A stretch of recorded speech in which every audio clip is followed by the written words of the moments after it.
The affair of Lady Fenwick's front door, or, more precisely, the singularly ill-timed knock upon it, was destined from the first to accumulate a great many footnotes.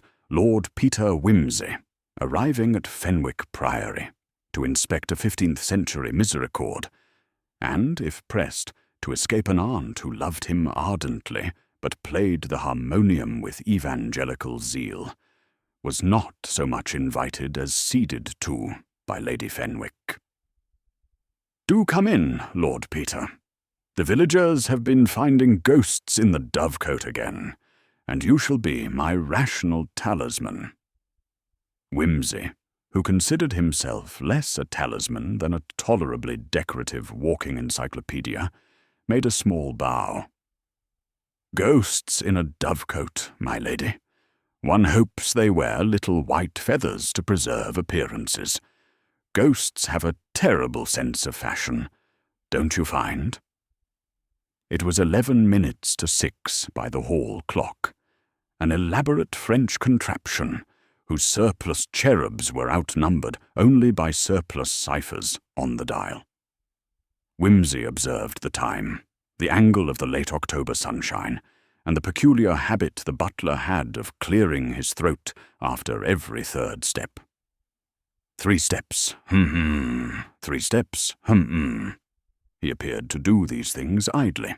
In fact, he was storing them as a squirrel stores acorns, instinctively, indiscriminately, and with every intention of returning later to see what might prove edible.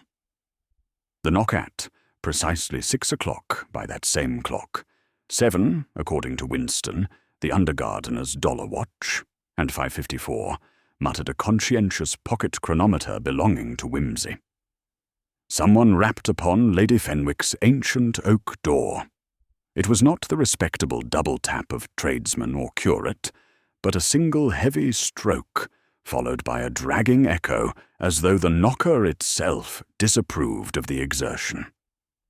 Lady Fenwick, a woman whose crisp grey curls seemed designed to rebuke both vulgarity and humidity, looked sharply at the butler. "Bunce, who can that be? The post is long delivered, and the rector knows better than to appear without notice." Bunce's third throat clear was cut off in the bud by the appearance of Winston, mud to his elbows. "Beggin' pardon, m'lady, but Dr. Chadwick's bicycle—" He broke off as Wimsey lifted a hand. The knock sounded again, heavier, and then a cry, half snatched away by the wind, that rattled the stained-glass panes of the vestibule. "Interesting," murmured Wimsey. "Either Dr. Chadwick has mislaid his bedside manner, or we are about to be confronted with something more sensational than sprained ankles and village superstition." What they found, Bunce unlatched the door. Autumn air streamed in, sharp with wet leaves and the faint scent of peat smoke. A figure stood on the threshold, a heavy-set man in a country doctor's overcoat, spectacles askew, hair flattened by drizzle. He was breathing hard, as though he had either run a mile or stopped, one breath too soon. "Lady Fenwick," he began, then saw Wimsey, and paused. Forgive me. I did not realize you had company." Wimsey stepped forward with languid courtesy. "Company of the most harmless variety, though I must advise that my cousin the Dowager Duchess swears I make any gathering instantly frivolous. Lord Peter Wimsey, at your service." "Dr. Hugh Chadwick," the man replied. "I've come straight from Greystoke Lane. There has been—" He hesitated, lips paling. A violent death, I fear. Lady Fenwick, it is your cousin by marriage, Mr. Samuel Harcourt." Lady Fenwick's fingers tightened on the top of her cane, but she did not sway. Wimsey noted the absence of melodrama with private approval. "Sam Harcourt," she said evenly. "He was meant to dine here tomorrow. You had better come in, Hugh." The unwelcome fact, minutes later, in the small oak-panelled morning room that Lady Fenwick used for private conferences and minor scoldings, Dr. Chadwick recounted what he knew. Mr. Harcourt had been found in his study at Greystoke Cottage at 5:30, lifeless in an armchair. There was blood. A great deal, the doctor admitted, in a tone that suggested he preferred his ante-meridian visits to remain strictly medicinal. The housekeeper, Mrs. Briar, had discovered him when she brought in the evening tray. No weapon lay at hand. No glass was broken. Doors locked. Windows latched but one. A small casement overlooking the herb garden. "It looks damned like suicide in a locked room," Chadwick concluded, scrubbing a hand over his face. "Yet I cannot find the means. Nor, for that matter, the motive. He was cheerful enough this morning, asked after the new cider press." Wimsey clicked his tongue softly. Cheerful men sometimes do the darkest deeds, or have them done to them, which is less inconsiderate, but equally inconvenient. What of the police? "Inspector Pentreath is there now," said Chadwick. "He sent me ahead to Lady Fenwick, Sam's closest kin, but that is, the inspector, hopes you might lend an eye, Lord Peter. Scotland Yard speaks highly of you." "It flatters me," said Wimsey, adjusting his monocle. "But I am here only to commune with misericords and medieval carpenters. Still, one must not be churlish. Are there any odd points so far? Feet facing the wrong way, clocks telling contradictory tales, candles burning against a draught." Chadwick looked weary. "There is one small matter. When Mrs. Briar found him, the study clock had stopped at 10 minutes past 5. Yet her own watch—" "Let me guess," murmured Wimsey. "Disagreed entirely." "She says it was nearly past when she entered." Wimsey allowed himself a faint smile. "Clocks, my dear doctor, are second only to dogs in their tendency to lie about a crime. But we shall have them confess in due course. Lady Fenwick, will you permit me to meddle?" Lady Fenwick sighed, though whether with relief or resignation one could not tell. "Lord Peter, if you can make sense of this wretched business before the newspapers invent something worse, I shall be obliged. Only—" Her voice softened to an almost maternal caution. "Do not forget that Sam was a good man. A little vain, perhaps, but kind. I should hate us to think ill of him without cause." Wimsey inclined his head. "Charity and evidence seldom quarrel, my lady. We shall keep them both in view." A pedantic footnote. As Bunce showed Dr. Chadwick out to fetch his bicycle, Wimsey lingered in the hall. His eyes rested on the monumental French clock. He drew from his pocket a slim gold watch, compared the two, and gravely advanced the hall clock's minute hand by 4. Bunce raised an eyebrow. "Beg pardon, my lord, but her ladyship sets store by that timepiece." "Precisely," said Wimsey, turning away. "And store should never be kept stale, Bunce. 4 minutes' error in an antechamber may become 40 in an alibi. We cannot afford such extravagance just now." The butler, who had served in Belgium and believed every English gentleman slightly touched, nodded without comprehending. Wimsey tapped the mahogany case once, lightly, as though rousing it, and strolled towards the library, already humming a broken fragment of Gaudeamus igitur. Outside, the twilight thickened, and somewhere across the sheep-dotted fields of Fenwick Priory, a solitary bell tolled vespers, a sound at once consoling and vaguely accusatory, like an old accusation revived.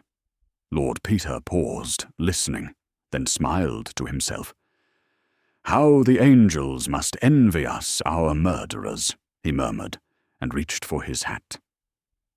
By the time Lord Peter arrived at Greystoke Cottage, dusk had dulled into the sort of silken twilight peculiar to Fenwick Hollow, where the mist does not so much rise as conspire. The garden hedges, carefully clipped but not recently so, formed neat shadowed lanes around the modest stone house, and the faint scent of rosemary clung to the gravel path. Whimsy approached without haste, pausing once to examine the herb border, and again to note that the light above the back porch flickered with a dismal irregularity. The constable at the door, one Burley, a man whose moustache suggested a more energetic inner life than his speech, recognized Whimsy at once and admitted him with a nervous nod. "Inspector Pentreath's inside, my lord, in the study. Didn't want anything touched until you saw it." "Very obliging," murmured Whimsy, stepping over the threshold with the air of a man visiting the theatre in the hope of a first-rate second act. "And Mrs. Briar, the housekeeper?" "In the kitchen, pale as milk. The vicar's with her." "I'll attend to her shortly." He paused, glancing about the dim hallway. "No signs of forced entry?" Burley shook his head. "Windows all locked but one. Back study. Casement open a crack, but nothing taken. Silver's in place. The poor gent's wallet untouched. Watch still on." Whimsy inclined his head gravely. "Theftless violence," he mused. "The worst kind. Always implies thought. And people who think tend to be interesting."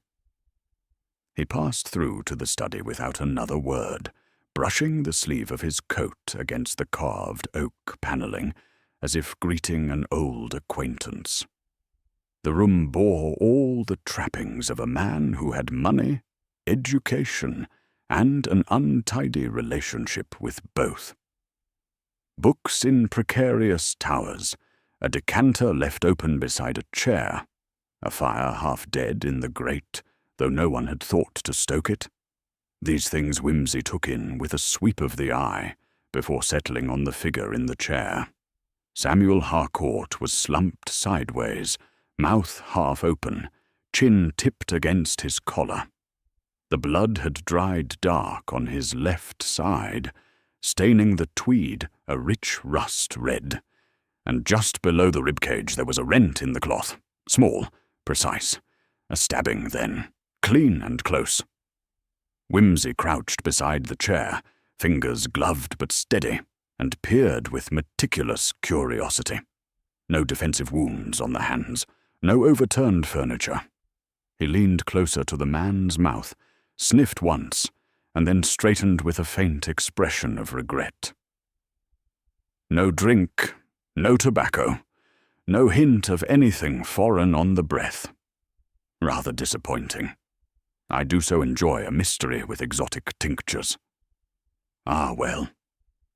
Pentreath, who had waited with his hands deep in his coat pockets, and his mouth set like an offended sermon, cleared his throat. "Lord Peter, glad you came. Seems we've got ourselves a puzzle. No signs of forced entry, no sounds heard by Mrs. Briar, and yet here's the man, stone dead, and looking like he never even stood up to fight. And he was expecting dinner with Lady Fenwick tomorrow. Dreadful breach of etiquette to go and die before keeping an invitation." Pentreath frowned. "I don't quite follow, my lord." "No, of course not. My fault entirely. Spoke as a student of the subtler codes of dinner-party obligations. Let's stick to the facts." He turned on his heel, observing the room once more, with a gaze sharpened by irony and long practice. The clock on the mantel had stopped at 5:10, its second hand dangling like a spent fencer's blade. Whimsy stepped to it, wound it gently, and watched as the hands refused to resume their circuit. "Tampered with," he murmured. "Or murdered by proximity. Curious." Pentreath snorted softly. "The housekeeper says she found him at past, by her watch. But this," he gestured, "suggests he died 20 minutes earlier." "Clocks lie," Wimsey said cheerfully, "but they rarely lie without motive." He knelt again, this time beside the small hearthrug. A sliver of glass glinted just under the edge of the chair. Wimsey lifted it delicately between his thumb and forefinger. "Not from the window. Too thin." He pocketed it, absently, then crossed to the open casement and ran his hand along the inside edge of the sill. Only opened a little, not enough for a man to climb in, even one on the smaller side, but perhaps enough to listen, or to place a hand. "Still no sign of the weapon," Pentreath said. "I had the men search the garden, drains, all of it. Nothing yet." "And his last correspondence?" Pentreath produced a sheaf of envelopes and a cream-coloured telegram from a small side table. "Mostly bills and club notices. This arrived this morning. Sent from Brighton." Wimsey unfolded the telegram. "Arrive Tuesday. Stop, have matter to discuss. Stop, private business. Stop, H." He handed it back. "No surname. Conveniently cryptic. Could be anyone from a solicitor to a blackmailer, or an eccentric cousin with a grievance and a timetable." He turned. "I'll see Mrs. Briar now." The housekeeper, seated stiffly at the kitchen table with the vicar beside her, resembled one of those stolid Dutch portraits in which a woman's apron speaks louder than her face. Her fingers were clasped tight around a chipped teacup. "I'm very sorry to trouble you," Wimsey said gently, taking the chair across from her. "But you were the one who found Mr. Harcourt." She nodded. "At 5:28. I'd brought his tea. He liked it sharp, always said so." "And you're certain of the time?" "I am, my lord. I looked at my watch when I left the scullery, then again when I dropped the tray." "Dropped it?" Her eyes flickered. "It slipped. When I saw him, like that. I wasn't expecting. He wasn't ill. Not in the least." "No visitors that day?" "None I saw. He stayed in the study since after luncheon. Told me not to disturb him." "Do you often take tea to him at the same time?" She frowned slightly. "Every day at 5. He liked his habits." "Yet he was found at past, 20 minutes after his clock stopped." The vicar stirred as if to intervene. Wimsey held up a hand. "Forgive me. I'm only following a little train of logic. When did you last see the clock in the study running?" Mrs. Briar blinked. "I don't know, my lord. I never paid it much mind." "Very good. Now tell me, did Mr. Harcourt complain recently? Any signs of trouble?" Her hesitation was almost imperceptible. "Well, he was more quiet of late. Not sad exactly, but thinking hard. Kept more to himself. And the night before last, I heard him walking in the study well past midnight." "Interesting. Thank you, Mrs. Briar." He rose, but not before casting a final glance at her hands. Red at the knuckles, one nail split clean across. Back in the hallway, he encountered Pentreath again, now glowering over a constable's report. "Well?" the inspector asked. "What do you make of it?" Wimsey pulled on his gloves. "A curious affair, the sort that smells faintly of deliberate confusion. He was expecting something, or someone, but he never rose from that chair. No sign of a struggle, a wound that required precision, and a clock that died before the man did, or perhaps at the same moment." He reached into his pocket, retrieved the sliver of glass, and held it up to the light. "There's something quite odd here, Pentreath. Something not quite right in the pattern. Tell me, have you examined the curtains in that study?" "The curtains," Whimsy smiled faintly. "Oh yes, curtains, clocks and carpets. They lie in wait for us with a patient cunning. I advise we look at them all very closely." He turned to go, then paused once more. "Ah, one final thing. The man who sent the telegram. Do see if Brighton hotels had a Mr. H. arriving today. I suspect he is either the key or a very well-dressed diversion." And with that, he stepped into the night, humming softly. The air was colder now, and the mist had thickened. The case, it seemed, had just begun to breathe.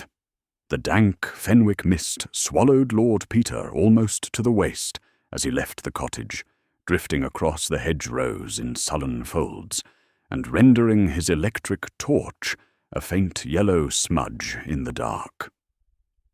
He took the long way back to the Priory, boots whispering over sodden turf, and occupied the mile with a private tally.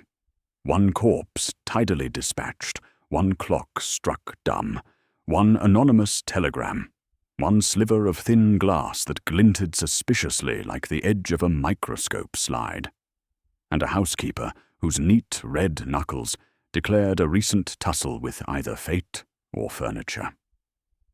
"Altogether," he murmured, "a pianola of little falsities. One presses the tune, and out they clatter in order. We have only to listen for the note that sticks." At the Priory, the hall lamp was burning low. Bunce, still wearing his wartime stoicism, like a seldom polished medal, relieved him of mackintosh and hat with a nod. "Dr. Chadwick telephoned, my lord. Said he was quite unable to sleep, and would take it as a kindness if you rang him in the morning." Whimsy raised an eyebrow. "Insomnia among physicians is generally the tax paid for professional conscience, or occasionally for something less respectable. We shall indulge him at breakfast." He glanced up to the French clock, now holding correct time by his earlier adjustment, and smiled faintly. "Tick away, cherubs. The dance has begun." Morning arrived grey and chill, the clouds lying low over the valley, like a lid screwed on too tight. Over eggs that tasted of discreet country gloom, and a coffee pot that steamed hopefully, Whimsy telephoned Inspector Pentreath. "Any news of our enigmatic H?" "None," came the muffled reply. "Brighton claims no guest of initial-only description. Railway staff recall no solitary travellers south. Either the chap never came, or he used a different name." "Or," said Whimsy, chewing thoughtfully, "he never existed. A phantom appointment is a most convenient alibi, rather like blaming the weather for one's lateness." He rang off, summoned Bunter, and ordered the car.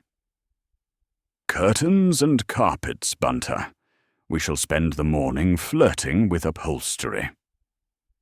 Greystoke Cottage was quieter under daylight, as though the violence had shrunk back into the woodwork. In the hallway, a constable took statements from a wide-eyed scullery maid. Whimsy, with a polite nod, passed into the study again. The body was gone, removed before dawn to the mortuary, but the chair remained precisely where it had stood, or so the police believed.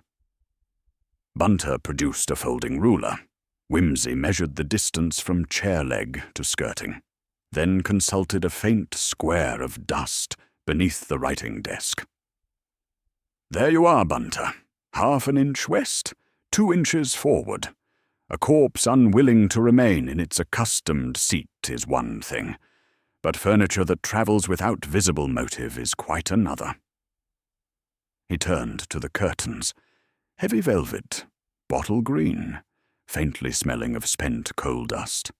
The left-hand drape, nearest the open casement, hung shorter than its fellow by perhaps a 1/4 inch, the hem jagged where a thread had snapped. Whimsy's gloved finger found a crusting of brown red on that ragged edge. Blood, not arterial spray, too little, but brushed against something wet in hurried passage, curiously high for spurting from the wound, and curiously low for a careless sleeve. A hand lifted the curtain aside, I think, then jostled it while still damp. He flicked his fingernail, and a second sliver of glass tinkled onto the sill. And here is our cousin to last night's fragment. A thin slide once whole, now crushed, perhaps underfoot. Bunter took a photograph. Whimsy pocketed the evidence. He stooped, drawing fingertips across the hearthrug, then straightened. The blood drops form a tidy arc from chair to rug edge, not spattered broad. Suggests the fatal blow was delivered from in front, not behind. Yet the chair was afterwards eased back, presumably to make the victim appear to have died mid-reading. A cool customer, our murderer. He tidies up. Pentreath entered then, trench coat creaking. My men found a boot print outside the casement, only partial, a heel mark with a curious ridge across the centre. Capital, said Whimsy. And Mrs. Briar's shoes. Standard housekeeper's pumps. She couldn't make such a mark if she tried. Nor likely could Harcourt, whose shoes were imported Italian affairs, smooth-soled. No, our visitor arrived prepared, if not so prepared as to notice the garden soil would betray him. He leaned closer to Pentreath. You might have that print moulded in plaster. I fancy it will prove of an uncommon pattern, perhaps a German alpine boot or a French clouter, the sort occasionally favoured by bicycling doctors with a taste for durability. Pentreath started. Chadwick. Merely an hypothesis. One should always test the nearest improbable before embracing the distant plausible. They moved into the passage where Winston, the undergardener, waited with cap in hand. His ruddy cheeks looked conspicuously blanched. Beg your pardon, my lord. I thought I ought to mention. I was trimming the yews yesterday, out by the lane, and I saw Dr. Chadwick pedal past at a fair lick. 'Twas about 4:30. Thought it odd since he'd gone the same way that morning. How precise is your recollection of the hour? Whimsy asked. Winston scratched his head. I heard the church clock strike the quarter just before. That's how I remember. Excellent. So Dr. Chadwick's bicycle was upon the lane at 4:15, then again at 4:30. Very industrious wheels. Did you note whether he carried anything? A little leather satchel on his shoulder. Indeed. Whimsy dismissed the gardener, then made for the tiny village post office. Miss Clegg, angular and eager, greeted him behind pigeon-holed shelves smelling of twine and fresh ink. Telegram for Mr. Harcourt yesterday? He asked. She brightened at the attention. Why, yes, my lord. Phoned in yesterday morning by a woman. From the public kiosk by the green. Not from Brighton at all. I insisted she give a sender's name. She refused. Said it was family business. Voice. Well-bred, but strained. Whimsy thanked her, signed the ledger with a flourish, and walked slowly back toward the car where Bunter awaited. A woman telegraphs pretending to be a man, invites Harcourt to expect a visit that never comes, and our doctor corridors by twice on a bicycle with a satchel big enough for surgical impedimenta. The plot thickens like a custard beneath an inattentive cook. Bunter cleared his throat delicately. Might it be useful, my lord, to inquire what became of Dr. Chadwick's satchel after his arrival? My dear Bunter, I was waiting for someone of sense to ask. To the surgery we go. They found Chadwick in his consulting room, sleeves rolled, trimming a bandage. Shadows beneath the eyes bespoke sleepless hours. Whimsy admired the immaculate order. scalpels aligned like infantry, bottles labelled in neat italics.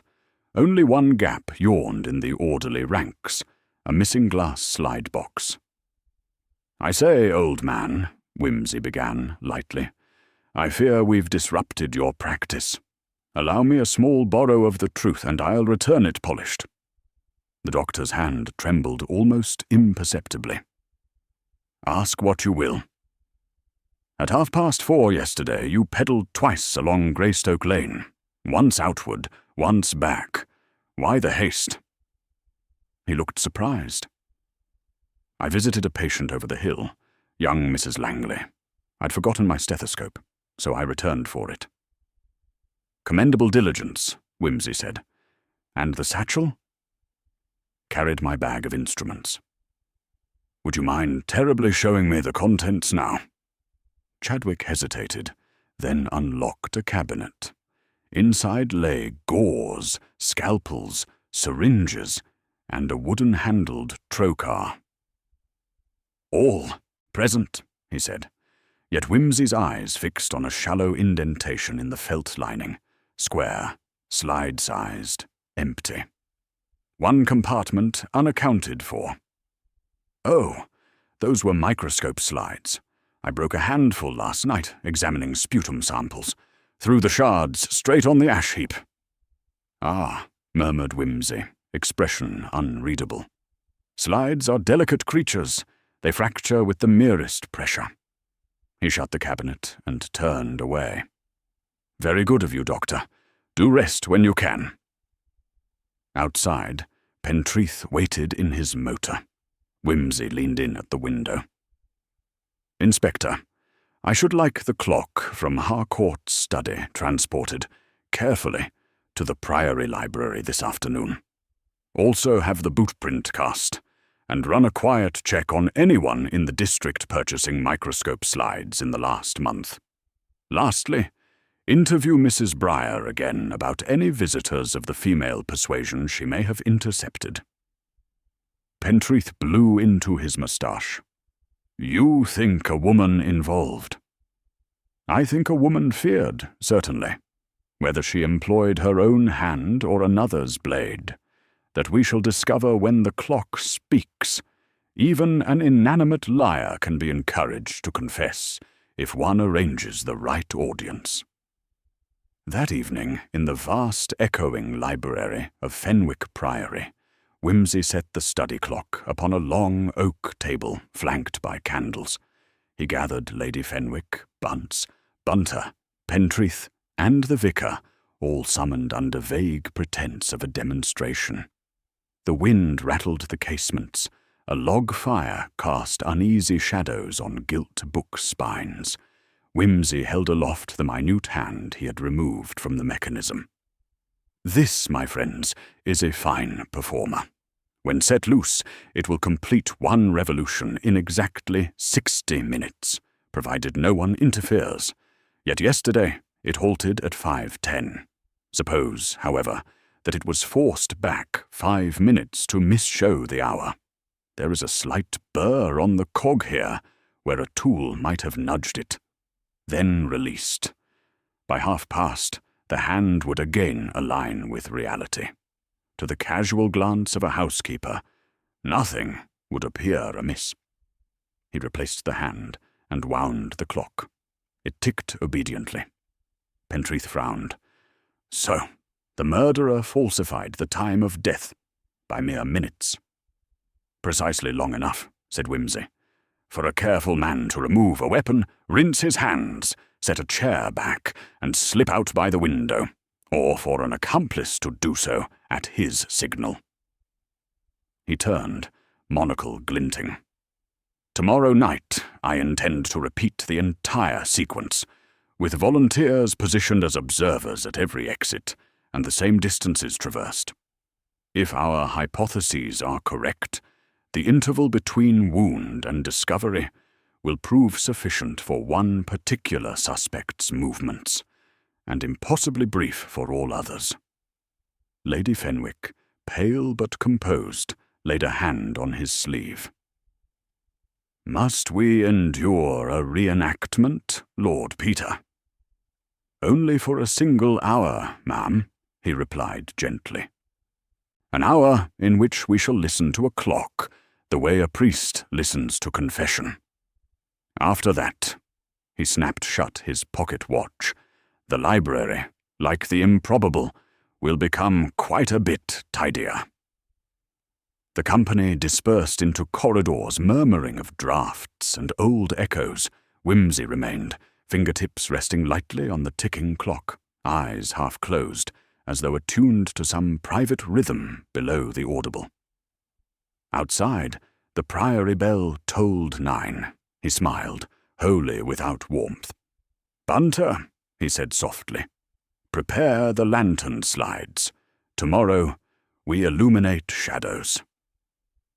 At first light the following morning, Fenwick Priory rang with purposeful noises, Bunter padding along passages in pursuit of string and measuring rods, Bunce carrying trays with a funereal gravity, and Whimsy himself dictating brisk instructions to Inspector Pentreath over the telephone while knotting a perfectly sober tie. By 9 o'clock, the plaster cast of the heel mark lay on the library table beside the study clock. Its impression, an oblong tread bisected by a curious transverse bar, might have belonged to an Alpine rambler who had lost his way into polite English homicide. Pentreath arrived, moustache frosted by the cold ride, bearing a pair of boots carefully wrapped in brown paper. "Dr. Chadwick submitted these voluntarily," he said. "He claims they are his only stout pair." Whimsy examined the soles with the detached admiration he might give a Chippendale chair. The ridge matched the cast precisely. "A candid contribution," he murmured, "though candour, like laudanum, is best taken in small doses. Did he volunteer a reason for bicycling twice past the cottage?" He repeats the story, forgotten stethoscope. Mrs. Langley corroborates he visited, though she swears he never used the instrument once he returned. Whimsy gave a soft whistle. An oddly forgetful physician, and the microscope slides. No recent purchase in his name. Chemist at Blagdon, however, sold a box to Miss Fenner last week. Cash. Address left blank. Whimsy tapped the rim of his monocle. Fenner, standing not too far from Fenwick. One must always mistrust aliases that lack imagination. He pocketed the boots and set off for the village on foot, Bunter half a pace behind. The sky hung low and pewter-coloured. Crows cawed in the bare elms, like critics at a dress rehearsal. At the post office, Miss Clegg, quite flushed with her sudden role in melodrama, produced the telegram counterfoil. Whimsy compared the penciled digits to a small scrap of writing he had quietly lifted from Harcourt's blotter the previous day. The flourish on the figure 7 was identical, though in the telegram it slanted left instead of right, as if written with the dominant hand gloved or restrained. "Tell me, Miss Clegg," he said lightly, "do you recall whether the lady at the kiosk spoke as though reading, or as though composing her own words?" "She stumbled, my lord, had to repeat the lines as I wrote them, almost as if she were copying from something." "Indeed, thank you most sincerely." He left her beaming behind the counter and stepped outside, where Bunter waited with the Daimler. "Our next call," Whimsy said, "requires a touch of diplomacy. Lady Fenwick's morning room." The Dowager received them among rose-patterned chintz and an atmosphere of restrained anxiety. "My dear Lord Peter," she began, "this whole business grows ghastlier by the hour. You must see the family is spared as much scandal as possible." "Scandal thrives on mystery, Lady Fenwick. The sooner we clip its wings, the better." He leaned forward. I should be grateful for a clear word upon Mr. Harcourt's recent affairs. Did he quarrel with anyone? Seek loans? Speak of fears?" She folded her hands. Sam was uneasy these past months. There was talk of a legacy due from his mother's family.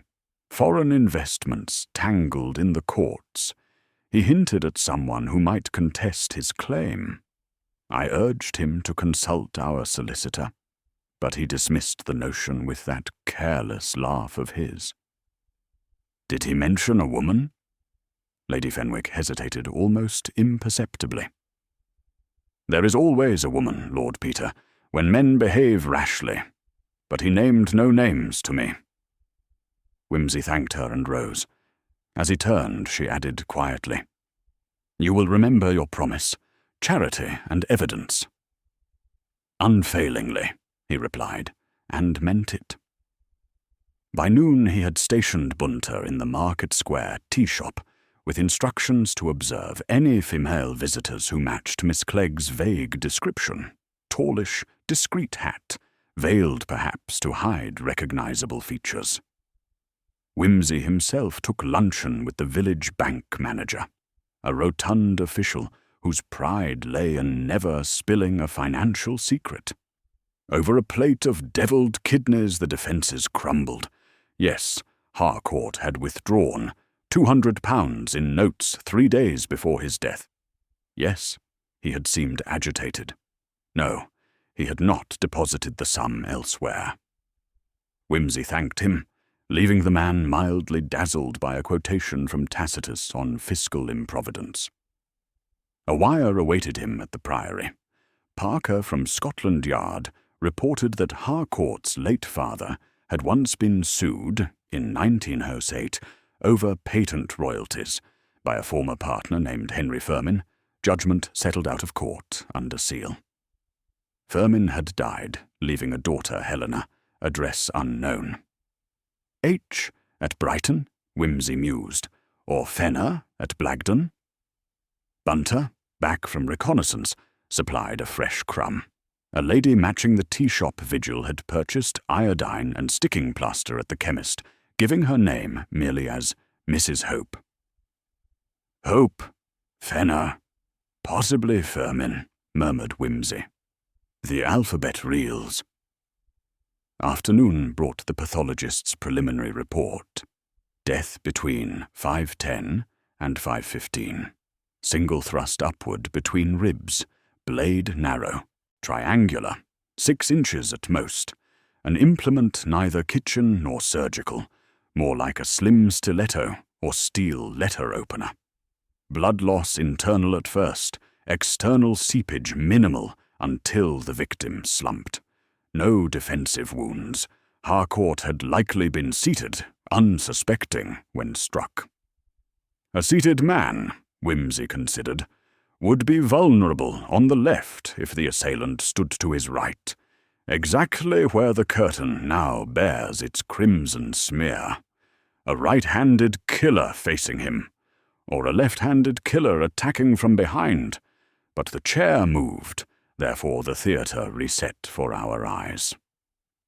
As dusk gathered, preparations for the reenactment turned the library into a curious congress.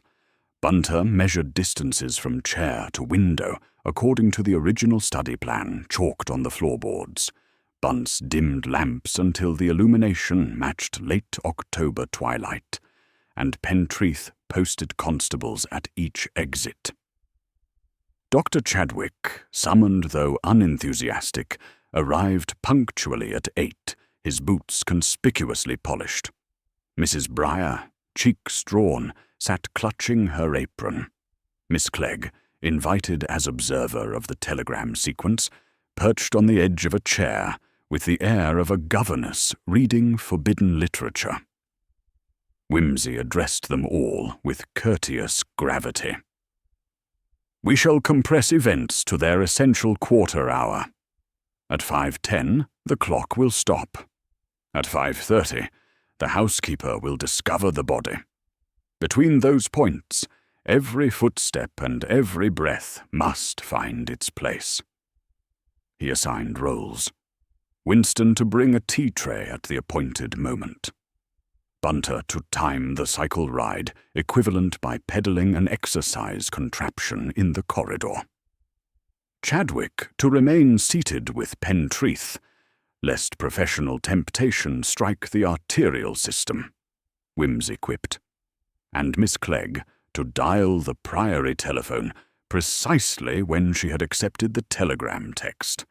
The clock on the oak table ticked with prim expectancy. At Whimsy's nod, Bunter set its hands to 5-4, then let them glide. Silence pooled like ink. At 5-8, Winston shuffled down a mocked-up passage.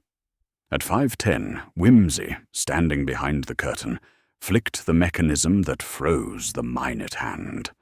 At that instant he drew from his pocket a slender steel letter-opener, borrowed from Lady Fenwick's blotter, and thrust it into a cushion placed in the armchair, marking the arc of blood with red ink for the spectator's benefit. He eased the chair back, wiped the blade on the curtain's hem, and pocketed it, motion timed carefully, then crossed to the casement, pushed it ajar, and slipped a fragment of glass on the rug. 5:14. He strolled to a side door, waited 6 counts, returned unseen, and resumed his stance by the clock. 5:26. Miss Clegg's telephone jangled. Winston dropped his tray with convincing clatter. Mrs. Briar, heart-hammering though she knew it, play-acting, entered and gave the cry. Pentreath consulted his watch, 5:30 precisely. Whimsy snapped on the main lights. "Thank you. Now let us compare times." Bunter, down the corridor, reported having peddled the equivalent of Chadwick's Lane interval in a shade under 4 minutes. "Ample," said Whimsy. "The doctor could ride from Langley's cottage, back past Greystoke, enter unseen, perform the deed, tidy the scene, set the clock awry, and return for his stethoscope, being then observed by Winston." Chadwick sprang up, face white. "You cannot seriously suggest—" Whimsy silenced him with a lifted hand. "Not at all. I merely state possibility. The heel mark, however, places you at the window.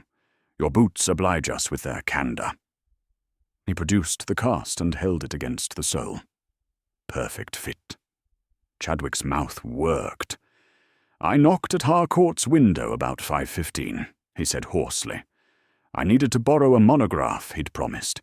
He called out that he was busy. I left at once, I swear it." "Borrowed or blackmailed?" Pentreath growled. "Neither.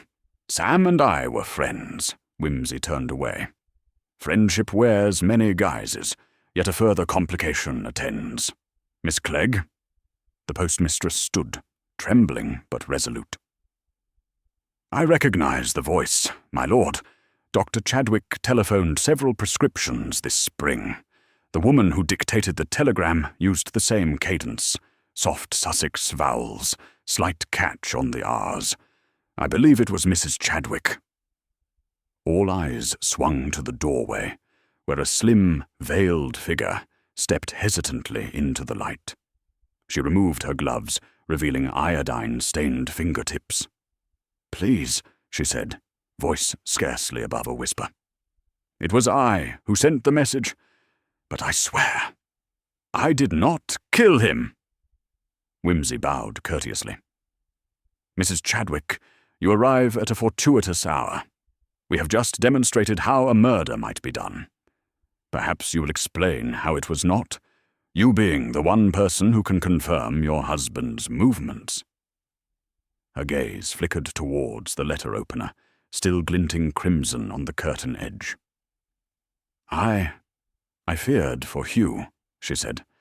"Samuel was pressing me, threatening letters, about money my husband owed from an investment gone sour. I thought if I lured Sam to expect another creditor, he might delay his demands. I never dreamt—" She broke off. Chadwick reached for her, but Pentreath intervened. Whimsy motioned for calm. "You wrote the telegram here at the Priory kiosk," he said gently. "Not Brighton. Why choose such a clumsy deceit?" I panicked.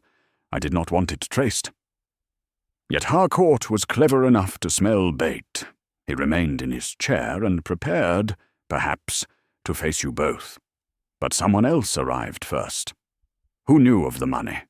Who possessed a blade the right size? Who had an older grievance, even, than debt? Wimsey's eyes settled not on the frightened couple, but on Lady Fenwick, who stood rigid beside the hearth, colour ebbing from her cheeks. The room went very still. "Charity and evidence, my lady," Wimsey said softly. "We have pursued one. Now the other begins to appear."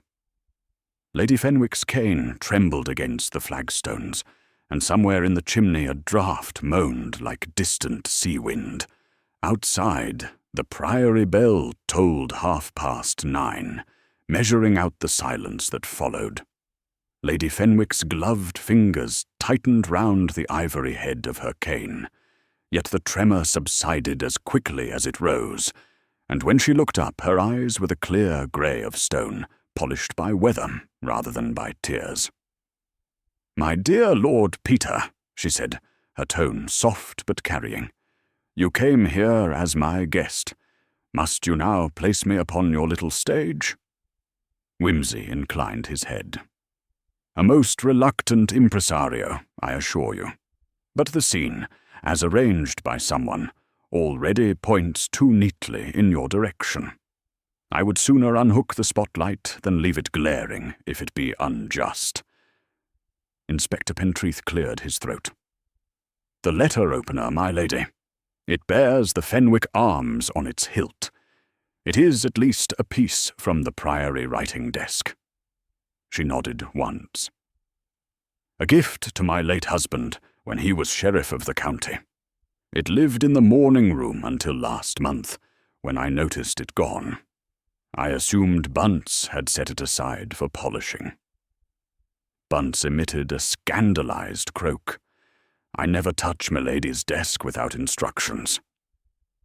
Wimsey stepped between them with almost playful delicacy, flipping his monocle to his eye. "Let us suppose, just for sport, that the weapon came from the Priory and returned here with the murderer, who neglected, or dared not, restore it. In that event, we deal with someone familiar enough to pass unremarked through these rooms, yet anxious enough to dispose of a dangerous trinket close to hand. Who, besides Lady Fenwick herself, enjoys that dubious privilege?" Eyes travelled, inevitably, to Bunce and to Winston. But the butler's back was as stiff as a guardsman's, and the undergardener's freckles paled under the attention. Lady Fenwick released a long breath. "You forget my cousin Helena," she said quietly. There was a stir. Pentreath frowned. "Helena? Firmin?" "She travels under many names," Lady Fenwick replied. "Since her father's ruin, she has made a profession of eluding inquiries." She turned to Wimsey. "Helena came here not a fortnight ago. Briefly, unannounced. She begged a loan. For mother's doctor, she said. I gave her £20 and thought no more of it." "A pity you did not," Wimsey murmured. "For her father's quarrel with Samuel's own had an ill odour of unfinished business. If Miss Firmin, or Miss Fenner, or Mrs. Hope learned of Mr. Harcourt's impending legacy, she might well attempt a last-ditch salvage of what she deemed hers." Pentreath produced his notebook. "Your ladyship, can you describe her clearly?" "Tall, very slight, with a nervous mouth. She affects plain clothes and hard, tight hats, as though ashamed of any ornament." "That, Inspector," Wimsey cut in, "tallies with Miss Clegg's lady of the telephone kiosk and the chemist's iodine transaction. But we still lack a bridge from her presence to Harcourt's death. and we must not force a pattern to fit simply because it is attractive. Chadwick, who had hovered in silent misery by the bookcases, seized that rag of hope. Helena was at school with my wife. They corresponded. She might have known I still practiced near Fenwick. If she needed clinical glassware, slides, say, for a scheme involving blood or poison. Whimsy raised a forefinger. Dangerous speculations, Doctor. Yet your boots, your double passage on the lane, and your own debt remain extremely present facts. The doctor's shoulders slumped. I have told you the truth. I owe Sam £200 I cannot repay. He pressed me for it. I bicycled past twice yesterday to work up my courage to ask for time. When I finally knocked, yes, at the casement, I lacked the bravery to enter. A portrait of moral indigestion, Whimsy remarked.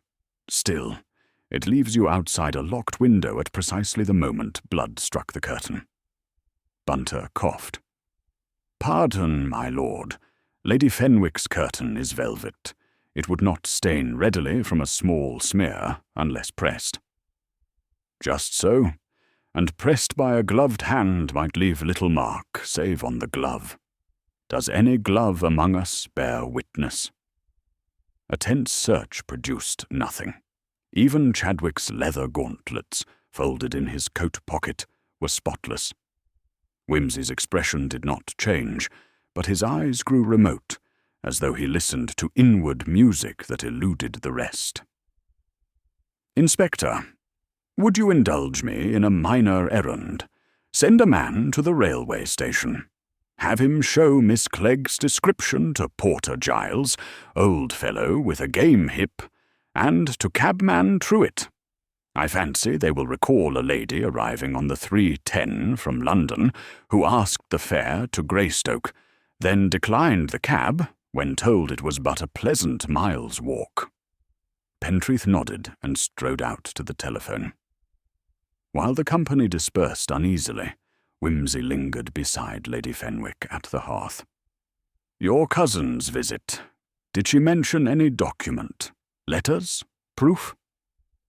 She waved something folded in kid skin, Lady Fenwick answered, but would not let me see. Said it was her insurance against future disappointments. I took it for the usual melodrama. Whimsy's brow lifted. Melodrama has its uses. If Helena possesses papers capable of nullifying Harcourt's claim to the legacy, Sam might have paid dearly, or resisted, and brought about this tragedy. Or, Lady Fenwick said with bleak steadiness, he might have refused her terms, and she, or someone she corrupted, removed him. It was past 11 when the constable returned, breathless, to confirm Whimsy's conjecture. Porter Giles remembered a tall lady with only a small leather case. Truitt swore she set off toward the cottage by the long hedge path.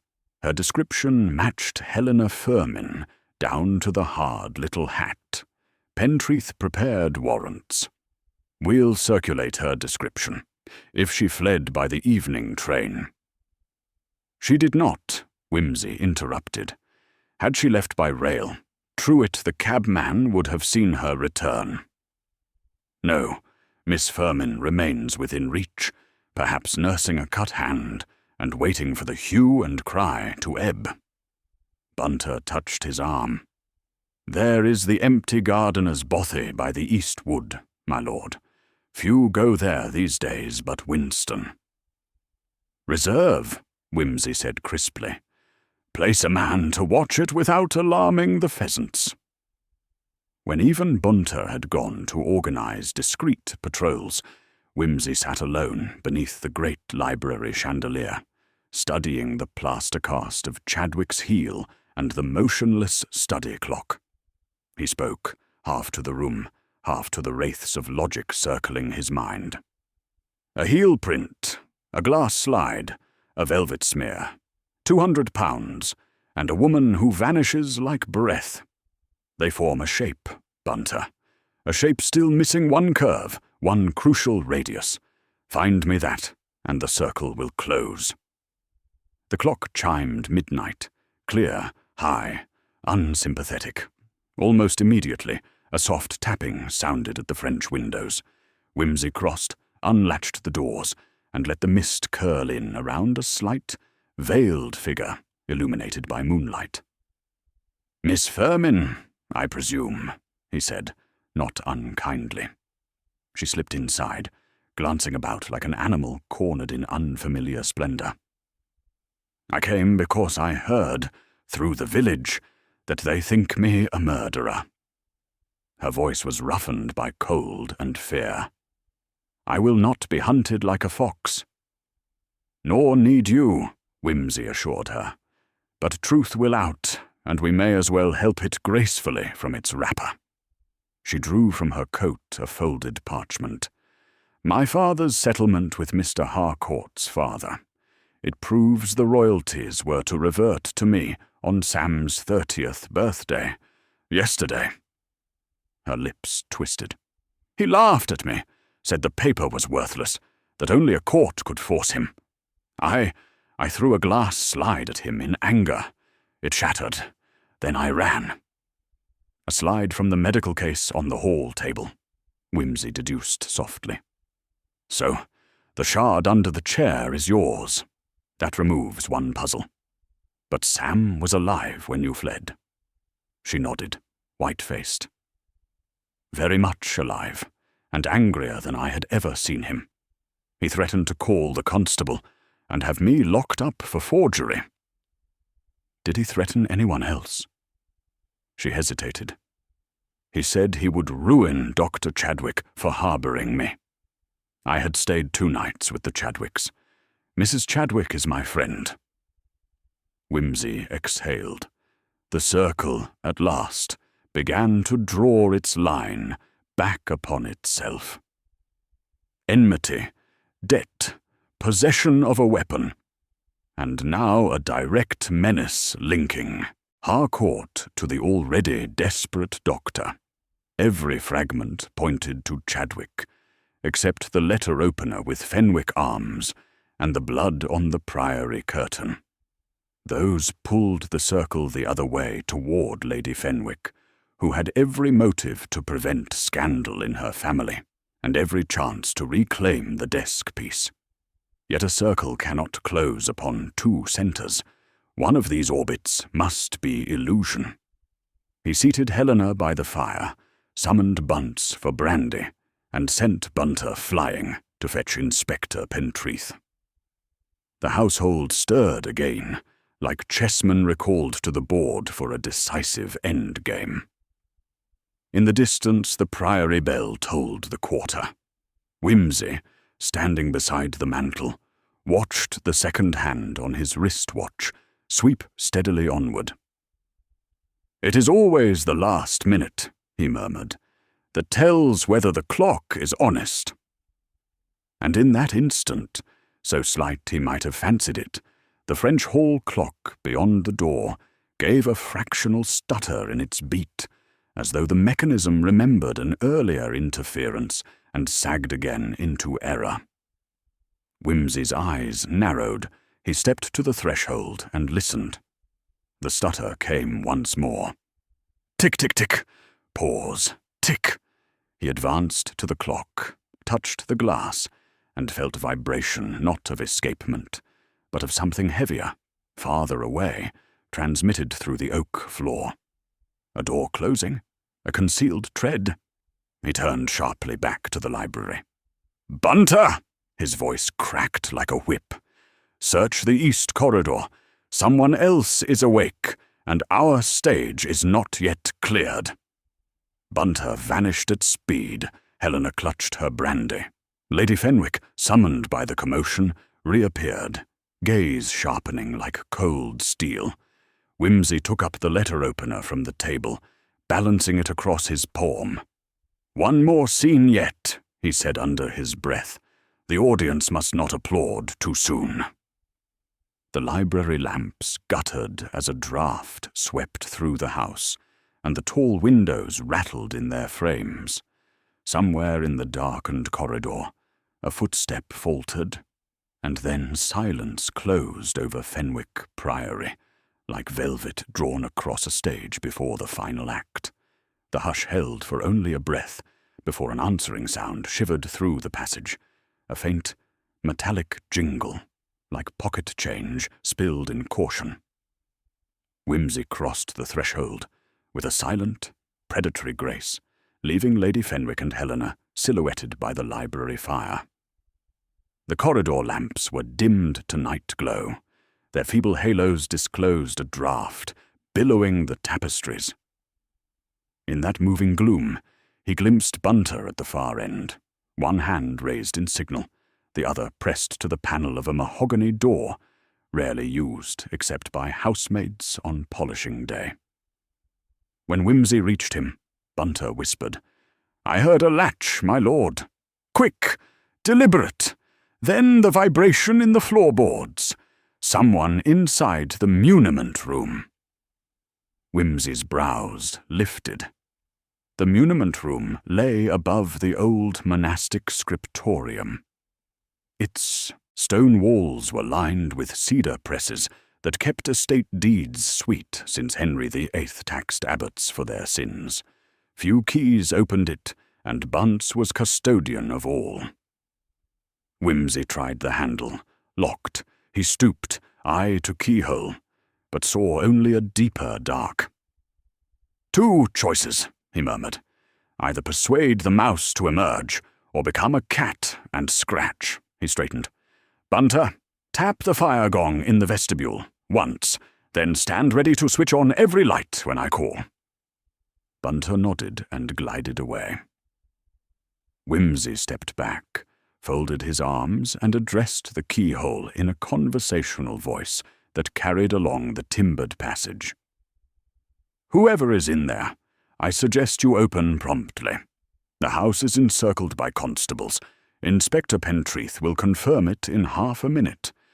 And though Fenwick Priory boasts many amenities, a suitable bolt-hole for a second disappearance is not among them." Silence. Then a soft clack as though a box lid shut in haste. Whimsy waited, pulse even. Presently the key turned. The door opened a cautious span, and Bunce's familiar visage, pallid and perspiring, peered out.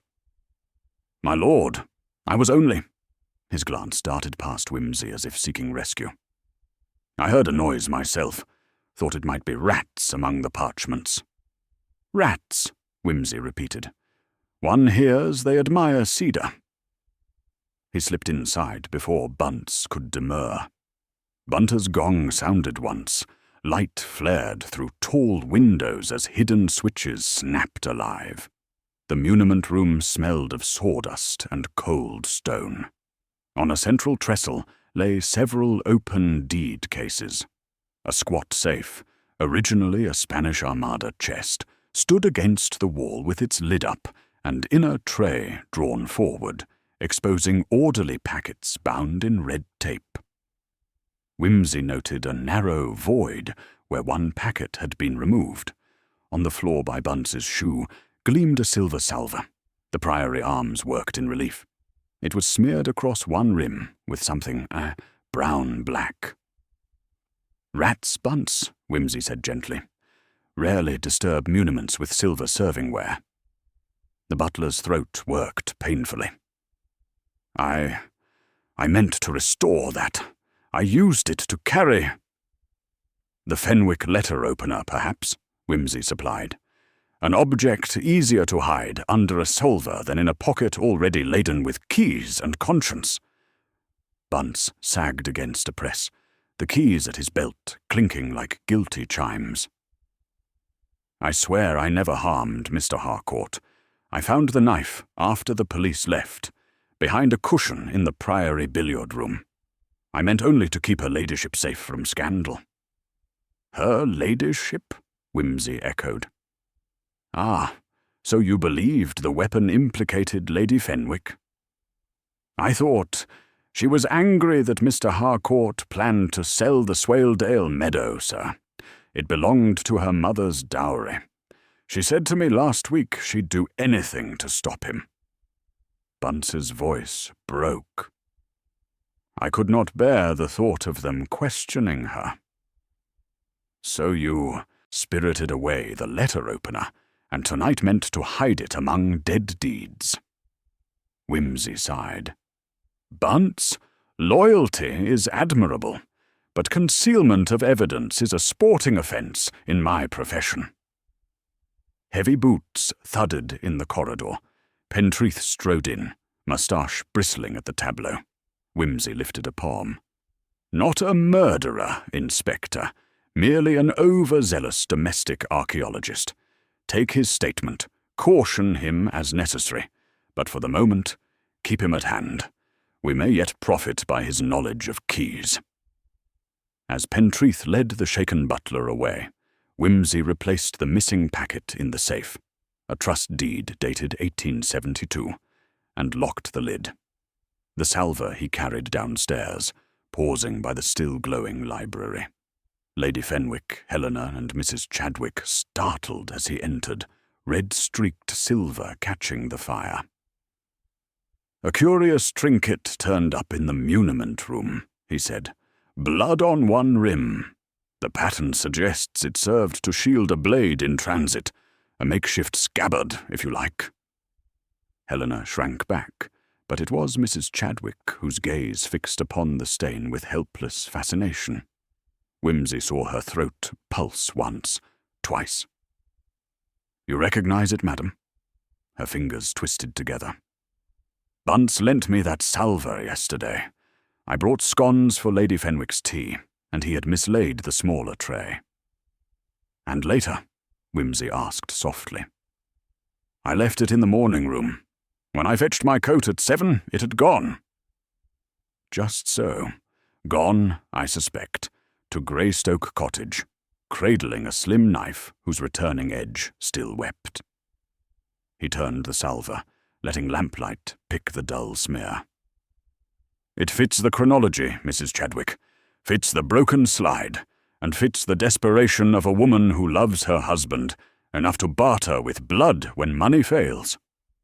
Chadwick took a step forward. "What are you saying?" "That your wife, my dear doctor, may have followed you, or gone ahead of you, to plead with Harcourt herself. On finding him unrelenting and perhaps vindictive, she struck, stifled the weapon in the nearest available sheath, the tray she still carried, and crept out as the clock ticked through its fatal pause." Mrs. Chadwick's eyes widened, not in shock, but in something closer to miserable relief. She swayed. Helena caught her arm. "Alice!" "Tell them," Helena whispered. A single nod. "Yes," Mrs. Chadwick said, voice low and ragged. "It was I. I thought if Sam feared his life, he would destroy the debt. He laughed, called me timid. I only meant to threaten. Then the knife. He lunged up. I don't know how it happened." She covered her mouth. "The blood. I wiped it on the curtain because it would not stop dripping." The room seemed to contract. Wind hummed at the panes. Chadwick stood rigid, jaw clenched, but he did not move toward or from his wife. Wimsey laid the salver gently on the table. "There remains," he said, "the small question of intent. Harcourt's wound, you recall, was angled upward, a thrust delivered from below, consistent with a shorter assailant striking a taller man who rose abruptly. A tragic spasm, perhaps, not a calculated murder." Mrs. Chadwick looked up, hope battling dread. "Will that matter?" Pentreath, who had entered behind Wimsey, spoke gruffly. "It will matter in court. Voluntary manslaughter is one charge, murder another, but concealment after the fact."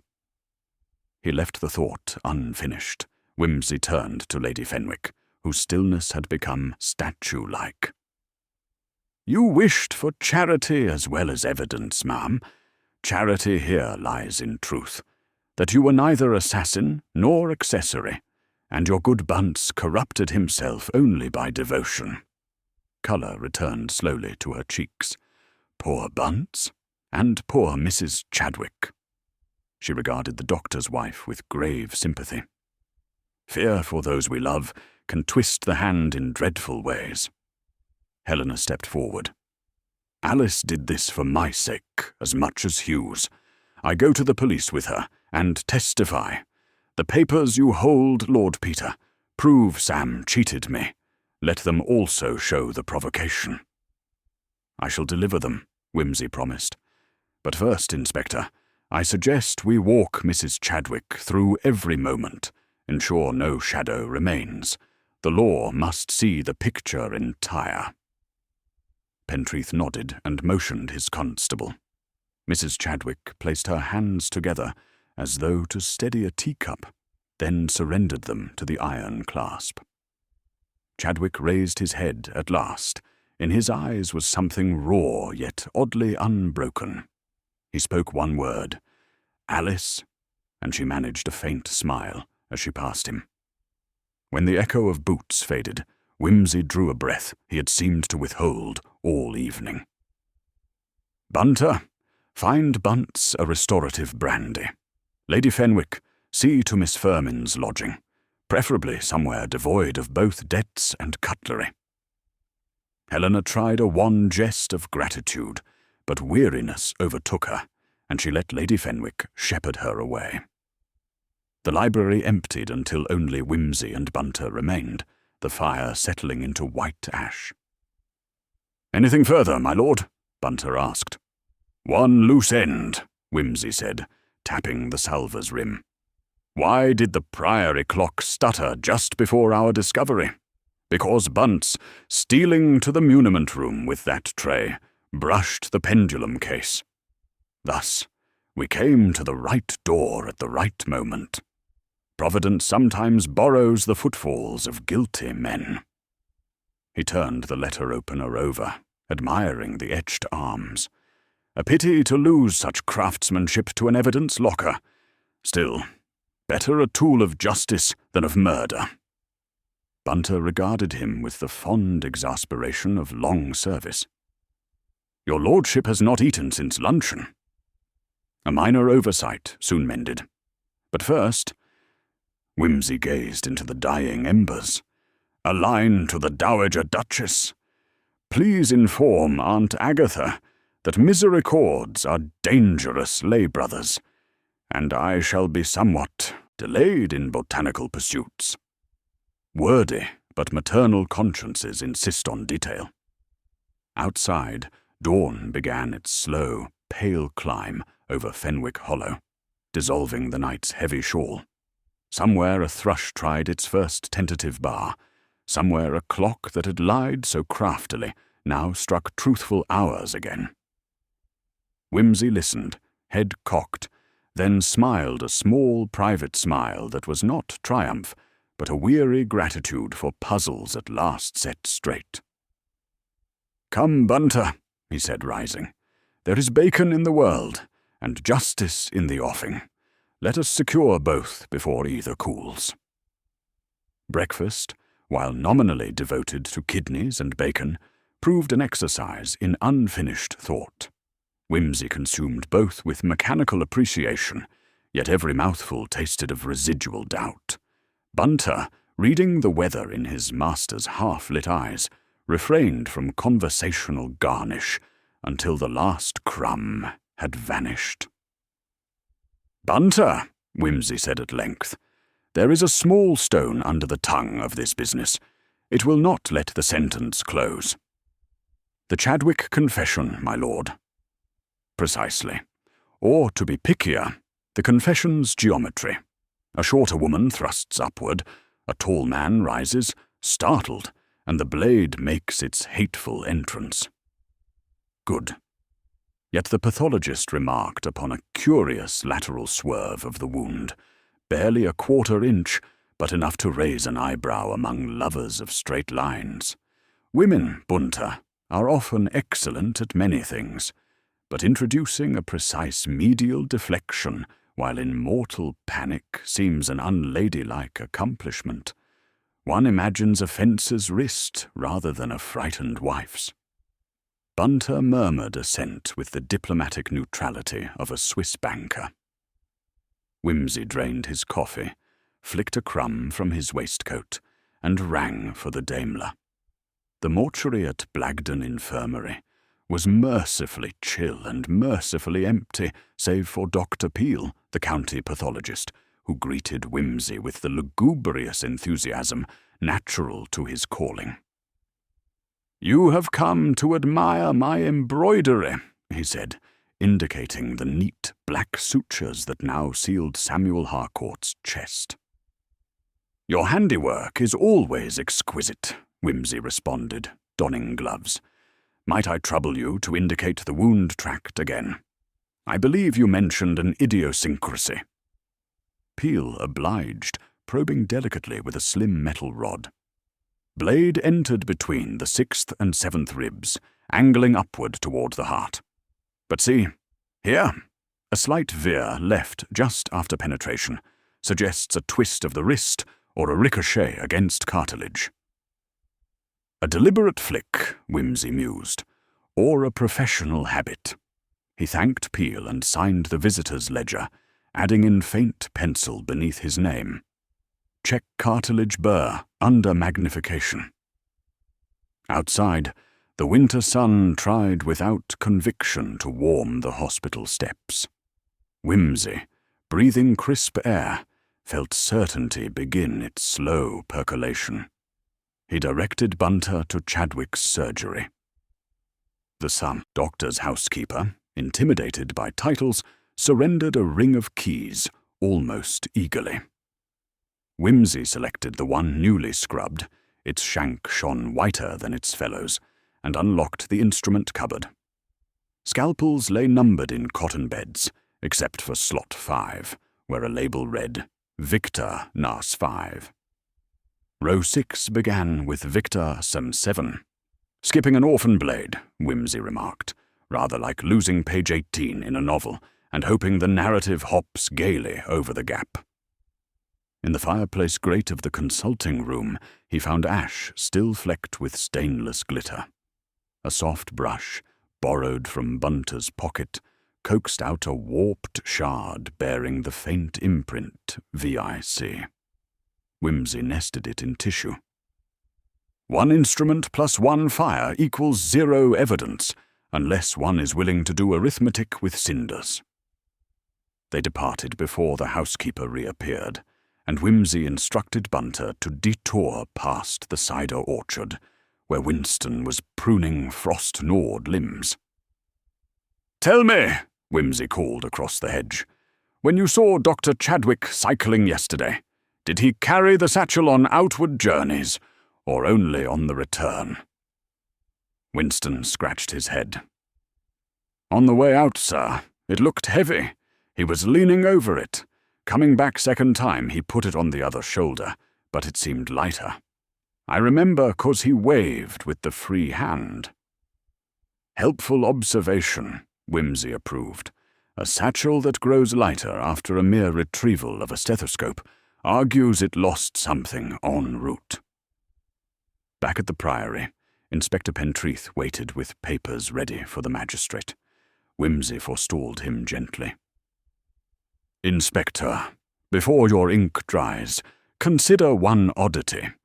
Mrs. Chadwick is right-handed, yet the smear on Harcourt's curtain lay higher than her natural reach when clutching a tray, and on the curtain's left girth, as though transferred by a left hand. Conversely, our doctor is an ambidexter, as witnessed by his billiards last Christmas. Add a missing Victor Nasca 5 scalpel, and a satchel that slimmingly returned." Pentreath's brow furrowed. "You believe the wife took blame to shield the husband? Or was persuaded she had killed, when in fact she merely startled? Picture the scene. Helena goes first, hurls the slide, flees. Mrs. Chadwick follows with the borrowed tray, intending to plead. Harcourt jeers, perhaps grabs her wrist. In the scuffle she nicks him. Superficial, not yet fatal. She flees in tears, convinced she has wounded him terribly. 10 minutes later the doctor arrives, finds Harcourt furious and only lightly injured, still enough to press charges for assault. A ruinous scandal, debts called in, practice destroyed. Very well. One swift, clinical thrust. He wipes blade on curtain where his taller reach can manage, sets the clock to muddy the timeline, retrieves wife, discovers her blood-stained tray, and realizes heaven itself has handed him a living alibi. All he need do is let guilt ferment in her until confession bubbles up. Pentreath released a slow whistle. Cold-blooded as a serpent in snow, would the pathologist's wound line support a second strike? I believe so. The initial nick would be slight, downward perhaps, made by a flailing hand with letter opener. The lethal stab bears that professional twist. We must verify with Dr. Peel's microscopic slides. Meanwhile, Chadwick mustn't suspect the pendulum has swung. Thus it was arranged. Pentreath kept Mrs. Chadwick under comfortable house detention at Lady Fenwick's request, while Helena and Bunce served as putative witnesses for the inquest the following day. Chadwick, formally free, was invited, by seemingly casual suggestion of the coroner, to inspect the body once more before burial, and to prepare a statement regarding time of medical discovery. He agreed, though Wimsey saw a flicker of wariness in those clinical eyes. That evening a low sleet rattled the mullioned panes. Wimsey, wrapped in a travelling rug, addressed Lady Fenwick over a chessboard. They spoke of bishops and pawns, until the Dowager Duchess telephoned in a flurry of maternal anxiety. When Wimsey at last rang off, Lady Fenwick watched him replace the receiver with a pensive delicacy. "You are close, Lord Peter, are you not? I have learnt to read that particular absent look, like a schoolmaster awaiting the bell." "Closer than a recital to its coda," he admitted, "but the final cadence needs one more instrument." She considered her rook, then moved a pawn instead. "You will be gentle with Mrs. Chadwick when the truth unfolds." "Truth is its own gentleness, my lady, harsh only to those who have made profits of lies." He captured her knight, perhaps more solemnly than the move required. At 9 the next morning, they gathered at Blagden Infirmary. Chadwick wearing the strained calm of a man handed an unexpected viva, Pentreath armed with warrant unsigned, Wimsey with a faintly apologetic smile.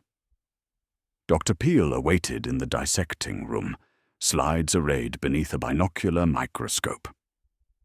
"I have followed your suggestion," he told Wimsey. "Look here. A superficial incised cut on the lower left rib, distinct from the fatal wound, minimal depth, angle downward, no cartilage damage, likely inflicted minutes earlier." Chadwick leaned over. Even in that sterile light, his face whitened. "Impossible. The coroner's report." "We'll note both wounds," Peel murmured. "We had not searched for lesser trauma, until Lord Peter remarked the blood pattern." Wimsey rested a hand on the iron table, fingers splayed as though composing chords. "Here, Doctor, is the awkward truth. Your wife's impulsive jab drew first blood, but not last. It gave you cover, and motive compounded by desperation. A man who cuts living flesh daily would know precisely how to finish the affair." Chadwick straightened, composure fraying. "This is grotesque speculation." "Then let us add arithmetic." Wimsey produced the warped Victor Namakam fragment and the catalogue showing slot 5 empty. You burned the blade, but ash keeps secrets. The ridged heel mark outside the casement confesses to your presence. Winston's evidence pares your window of action to scant minutes, and the trajectory of the lethal wound stops just short of a surgeon's signature flourish. He paused, voice softening. Your wife stands ready to endure prison, believing she killed the man. Shall you permit that sacrifice? Silence, heavy as embalming tar. Chadwick's gaze flickered to the corpse, then to the microscope slide, where red cells, still perfect in crystal, existed as mute witnesses. Shoulders sagged. She mustn't know, he whispered. Alice must never know. She will know improper liberty unless you speak, Pentreath said bluntly, producing the warrant.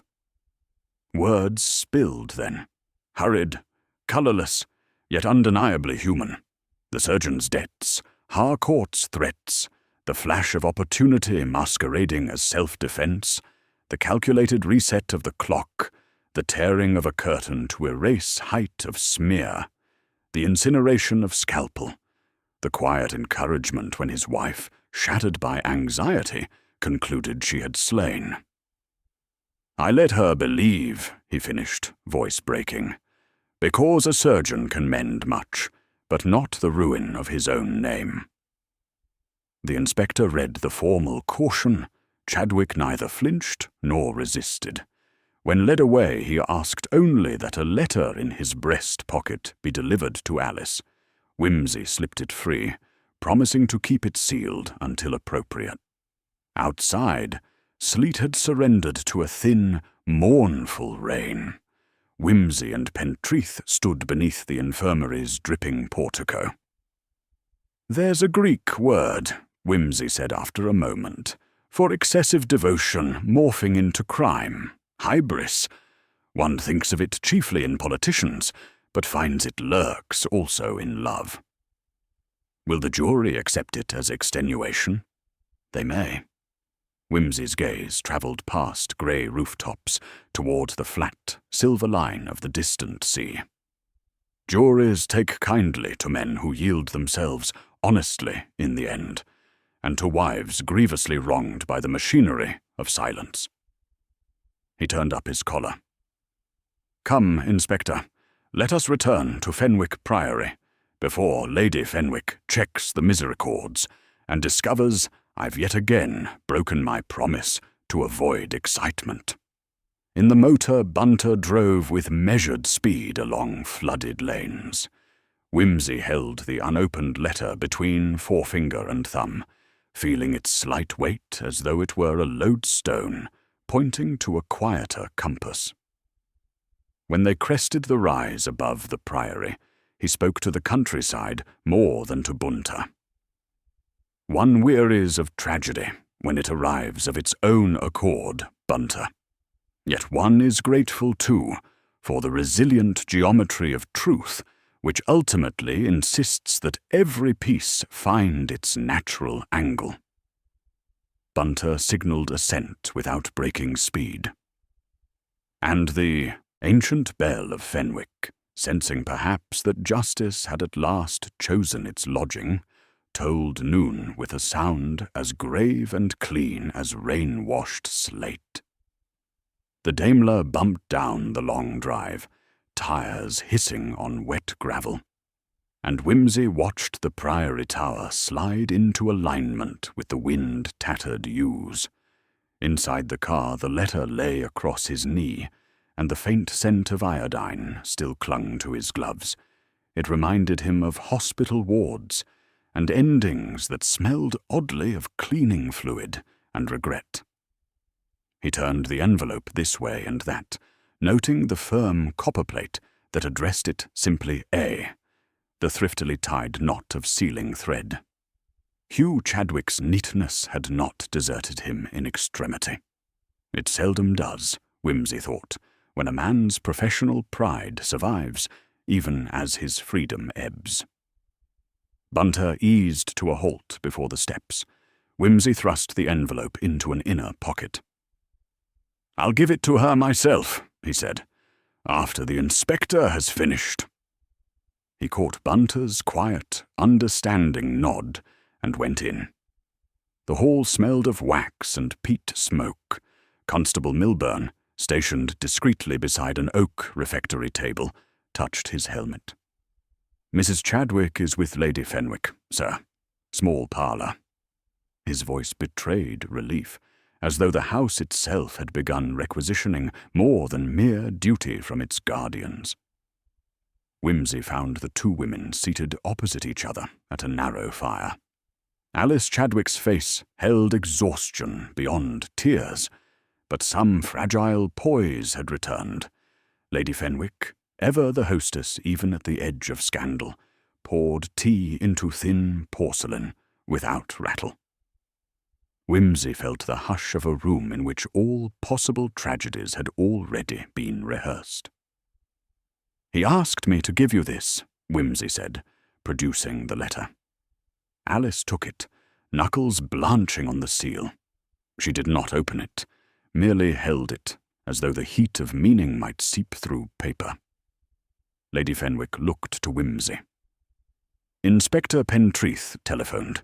Bail will be considered once formal charges are laid. They do not keep him far." Wimsey inclined his head.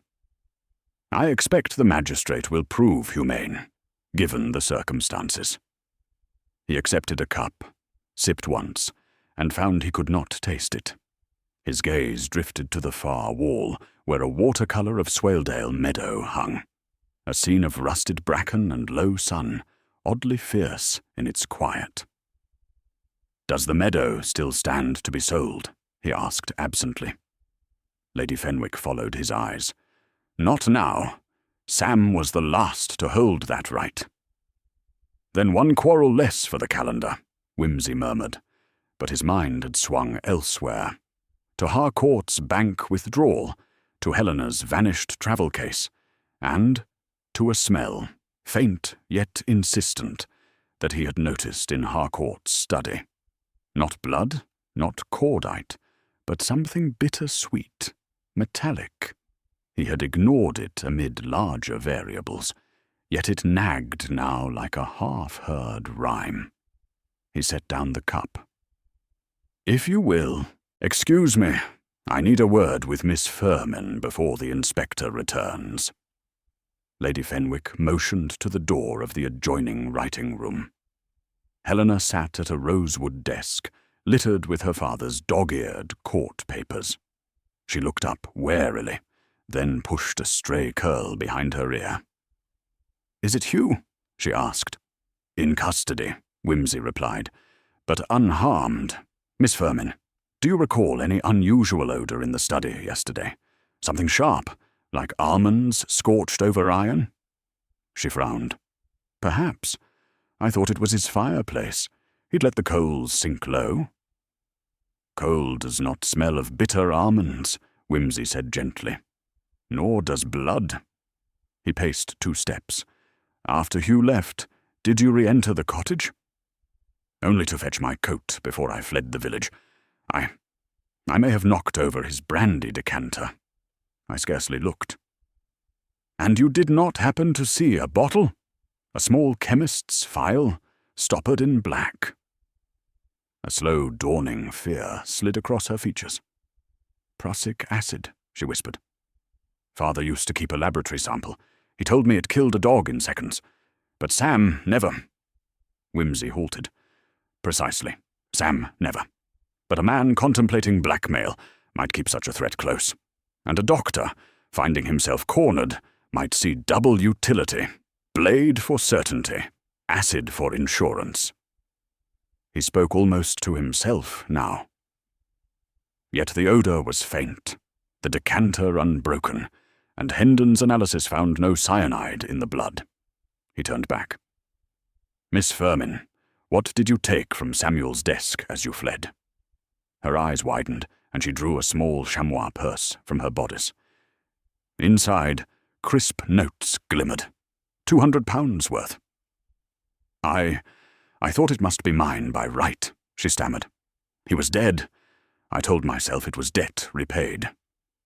Wimsey sighed, a sound of worn patience, not anger. "Return it to the authorities. Every loose penny in this affair tempts suspicion to breed new claws." He folded her fingers over the purse. "We shall speak later of legacies. For now, sit tight." He crossed the hall toward the library, where he met Pentreath arriving damp-coated from his ride. "Inspector, we need another visit to Harcourt's cottage. I fear the inventory skipped one bottle in the grate." Pentreath groaned. "My men swept the place." "Even so, humour a meddling amateur. Sometimes a clue dodges daylight, but succumbs to candle scents." He clapped the inspector's arm. "Bring Winston too.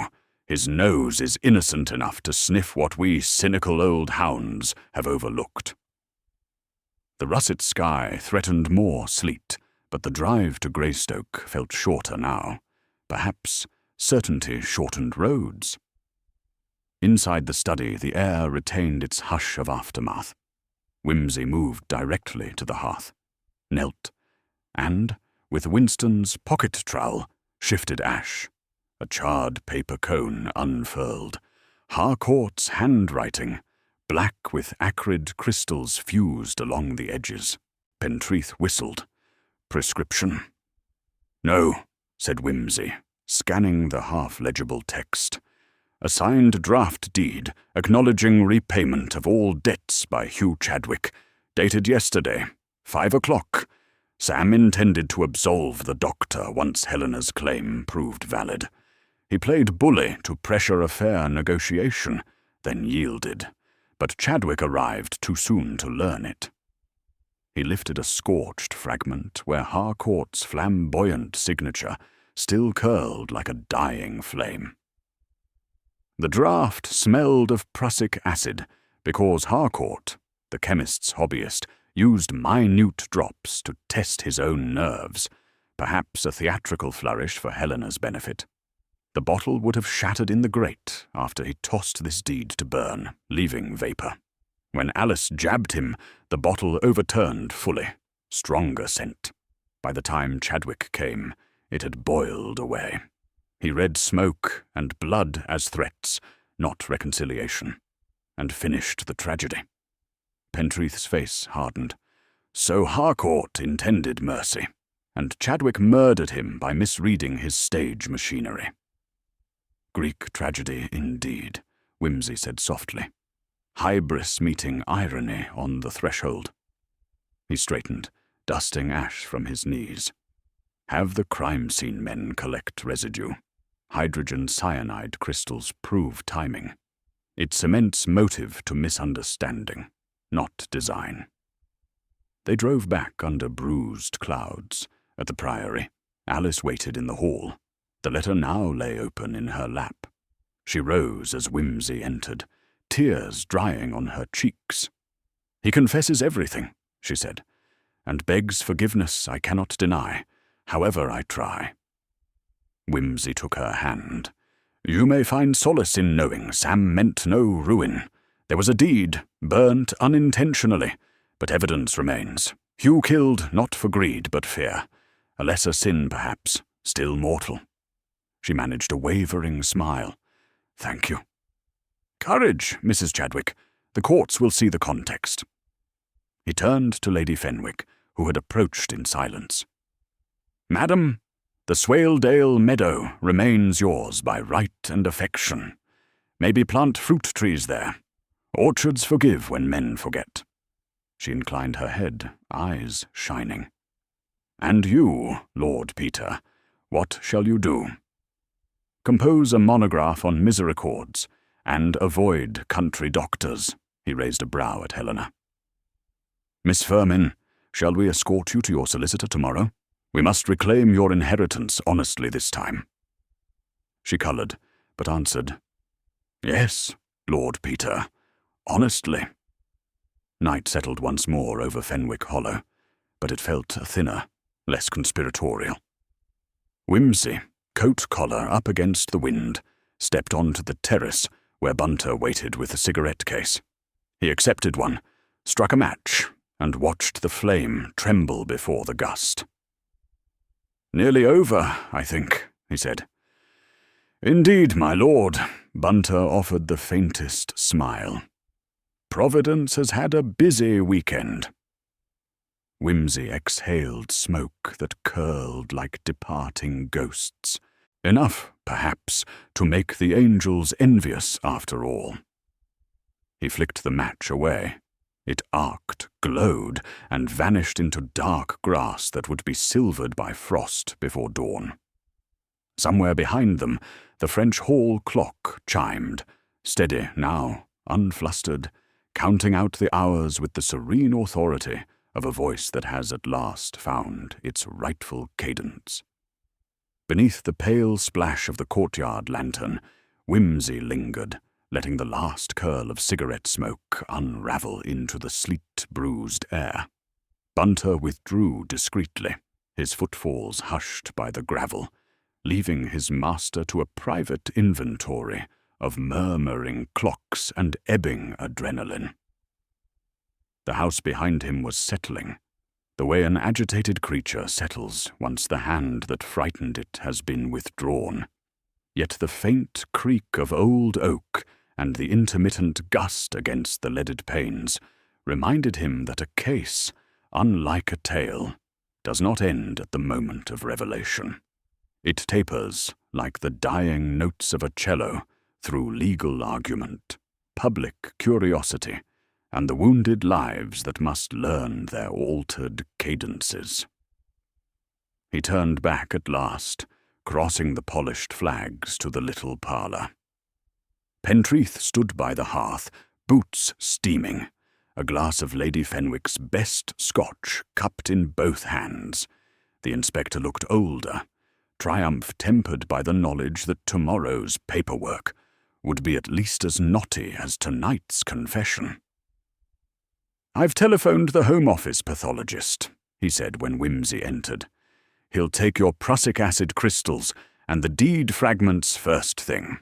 If they corroborate, we have motive and sequence neatly tied." Whimsy lowered himself into a wing chair and stretched long legs toward the blaze. "I wonder," he said, "how neatly justice will allow us to tie it. Intention veers, fear sharpens, guilt distorts. Juries have been known to fear the surgeon's cold calculation more than the hot panic of his spouse." "They'll see the deed," Pentreath replied, though without relish. "And they'll hear the wife's blow was superficial. The rest is for counsel and the judge." "Quite," said Whimsy. "But the wife's blow, though superficial, taints her. She will sit in the dock as witness, dreading every glance. And Chadwick, who killed to preserve her, must watch shame uncoil around the very life he wanted to protect." He splayed his fingers to the fire. Sometimes justice appears to envy tragedy its poetic reach. The inspector finished his scotch and set the glass down with deliberate care. "I'm not paid to like it, Lord Peter, only to see it done." He departed, and Whimsy rose to wander the lamplit corridor toward the east wing, where temporary rooms had been opened for Helena and Alice. He passed Lady Fenwick's door. A faint hum within suggested quiet conversation, the soft clink of china, the careful tapestry of comfort woven by those who know griefs, minor rhythms. He did not disturb them. Upstairs in the long gallery, moonlight lay like a spilled pewter ribbon across the parquet. He paused at a mullioned window, gazing toward the orchard where, beneath stark branches. Winston's lantern traced a final perimeter before the constables withdrew. No illicit shapes moved in shadow. Fenwick Priory, sated with drama, was at last empty of threat. Sleep, however, would not have him, and he repaired to the library. The shattered fragments of investigation still littered the vast table. Plaster cast, glass slide, curtains neatly folded for evidence, the letter opener sealed away. He drew forward a notebook, and, beneath the heading Sequence, ordered each fact again, this time listening not for logical necessity, but for emotional weight. It struck him as he wrote that the entire misadventure hinged on misreading. Harcourt misreading Helena's desperation, Chadwick misreading Harcourt's sudden gesture of concession, Alice misreading the depth of her own strike, Bunce misreading a mistress's anger. He underlined the word misreading 3 times, then closed the book with a sigh. Dawn made a wan appearance behind a veil of sleet, and Wimsey found himself, somewhat to his surprise, leaning against the French clock to steady stooping bones he would have sworn he did not yet possess. Bunter arrived with coffee. The rich smells cut through the library's stale fire smoke like a trumpeter announcing new orders. "There is one messenger downstairs, my lord," Bunter said. "He brings a note from Dr. Peel." Wimsey broke the seal. Microscopic confirmation. Cyanide residue evident on deed edges only, not on victim's tissues. "Your hypothesis stands," he smiled faintly. "The acid confirms our play of errors. Tell the rider to carry my thanks." Bunter hesitated. "If I may speak, my lord, does this conclusion ease you?" "It satisfies the intellect," Wimsey answered. "But the conscience prefers neat surgical scars to ragged civilian wounds. No, Bunter, we shall ease only when Mrs. Chadwick, poor soul, can once again sleep without hearing clocks die at 5:10. Bunter inclined his head. "In that case, I have prepared a small breakfast for the ladies, poached egg, weak tea, and toast. A church parson's repast, light enough for sorrow."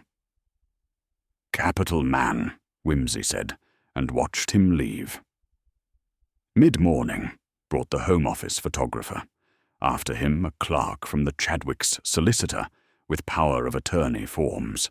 Then a taciturn barrister, dispatched by Helena's London advocates to secure her inheritance claim. Wimsey navigated the stream of bureaucrats like a man crossing a busy street, deft, distant, politely refusing to be struck. Finally he escaped into the winter garden, glass-roofed, half-heated, where fern fronds curled brown and orchids dozed through their off-season.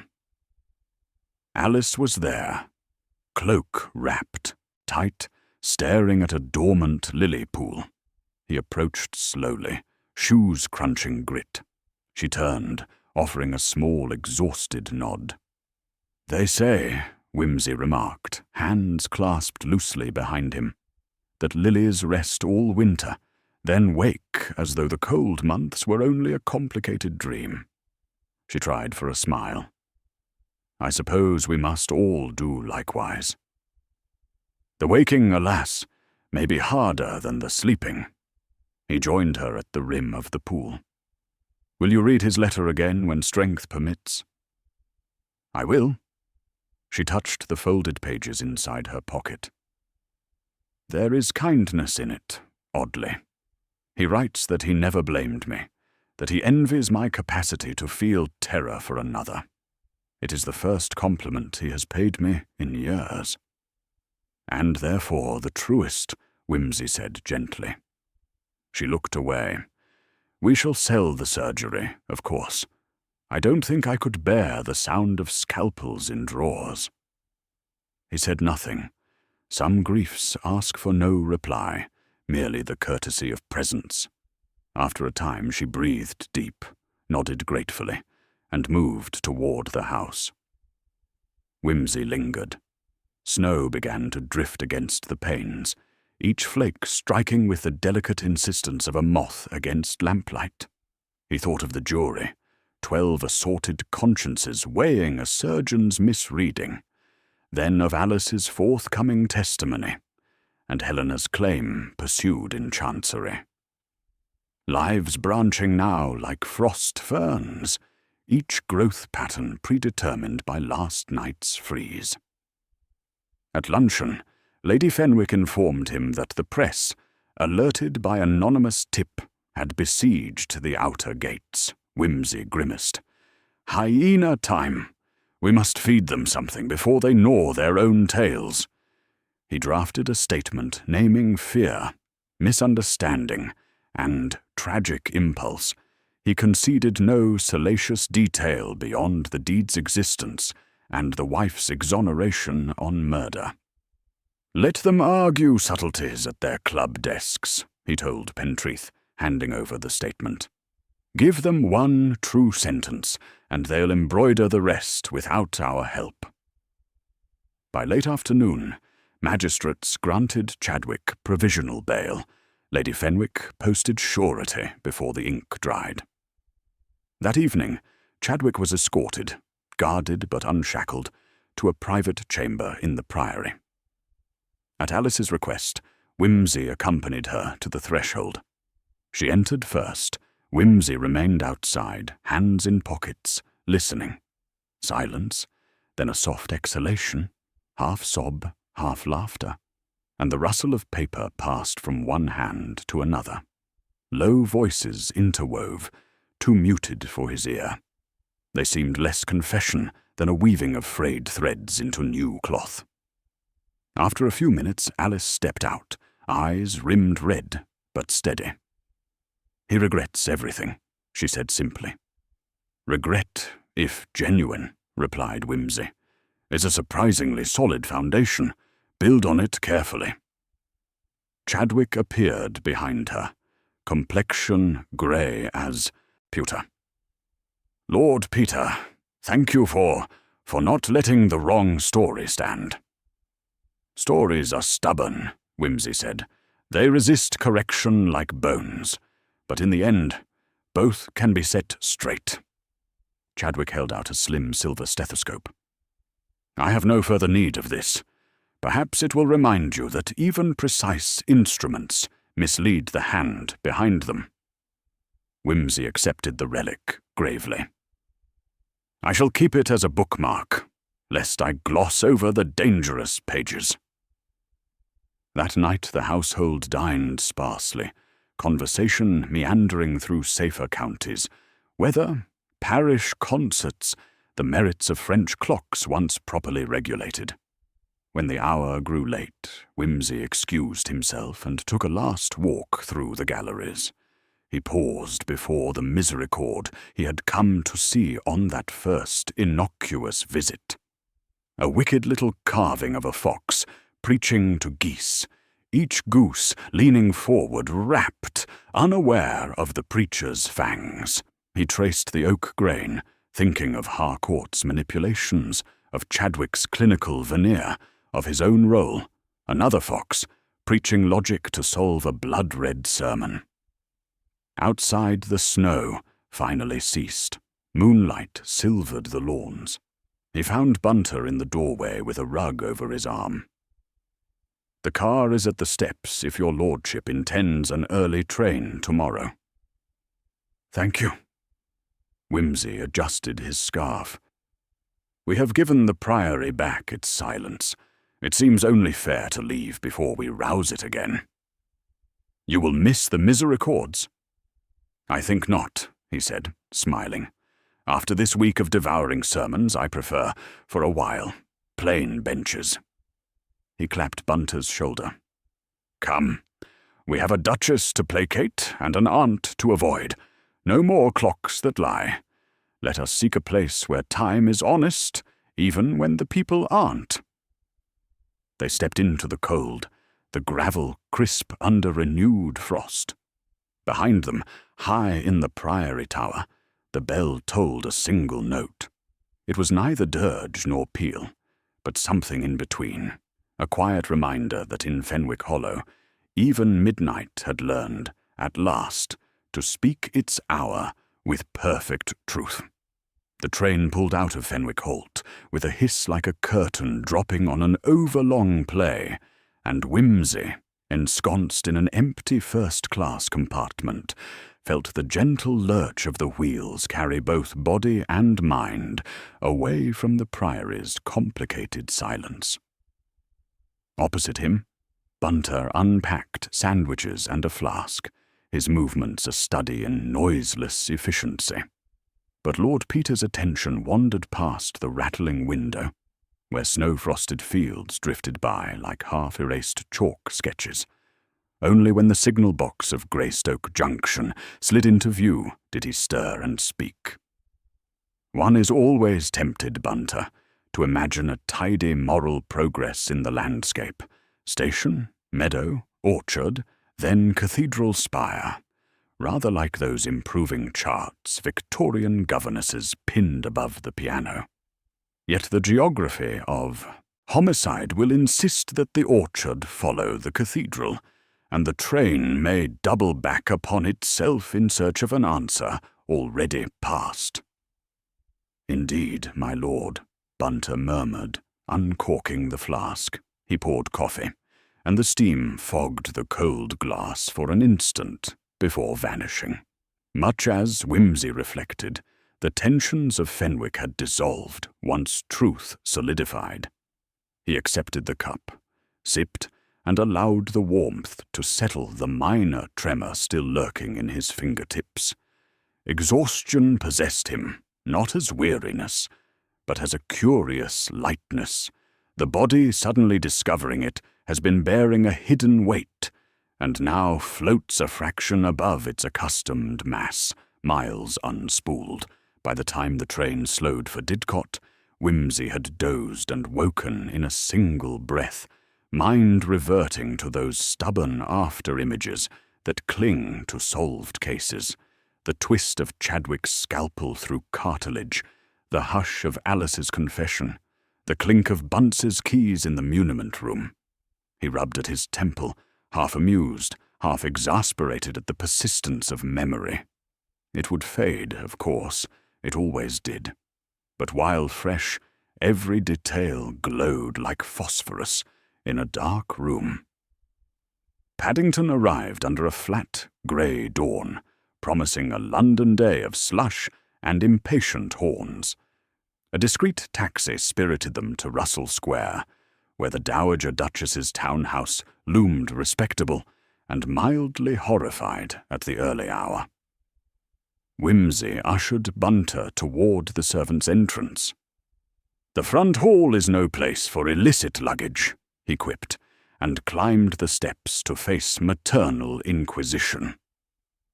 The Dowager, buttoned into a dressing gown of formidable quilted satin, met him halfway up the stairs, with a mixture of relief and gentle scolding. She declared that murder was all very well in novels, but quite unnecessary in one's family circle, that Aunt Agatha had rung twice from Bath to demand reassurance of his health, and that his boots looked deplorably country-worn. Whimsy permitted himself to be herded into the breakfast-room, where fresh coffee and newsprint awaited. He summarized reluctantly, omitting only the grimmer anatomical footnotes, and escaped just as the Duchess began drafting condolences to Lady Fenwick on monogrammed paper that made tragedy look improbably tasteful. Later, seated in his Piccadilly flat with the fire lit and the telephone mercifully silent, Whimsy attended to the inevitable procession of aftermath. Pentreath's telegram reported that Chadwick, on counsel's advice, had entered a plea of guilty to manslaughter, citing provocation and extreme fear. The Crown, satisfied with the cyanide evidence and the pathologist's two-wound theory, accepted the lesser charge. Sentencing would follow, but even the sternest bench was unlikely to impose the rope when so many mitigating shadows lay across the scene. A letter from Lady Fenwick arrived by hand that same afternoon. She enclosed a photograph of the Swaledale, meadow under new snowfall, and informed him that Winston had already staked out rows for 6 apple saplings. "In the spring," she wrote, "we shall plant them, and their first fruit shall go to the village hospital in Samuel's name. There is a species of forgiveness that grows best in open ground." Whimsy reread the sentence twice, struck by its quiet grace, before slipping the photograph into his book of press cuttings. Helena's solicitor forwarded documents confirming her inheritance, along with a note in Helena's own spiky hand. "I have found rooms near Bloomsbury, and taken a modest position at a publishing firm. If ever your lordship desires a proofreader for his theological epigrams, I shall serve without rancour, provided the royalties remain above suspicion." The flourish of irony reassured Whimsy more than any protestation of well-being. And then there was Alice. Her letter, delivered on unremarkable cream paper, bore the marks of many rewritings, ink pressed deeper where words had been replaced, crossings out, carefully erased. She thanked him, not for clearing her, but for demanding that truth spare no one, least of all herself.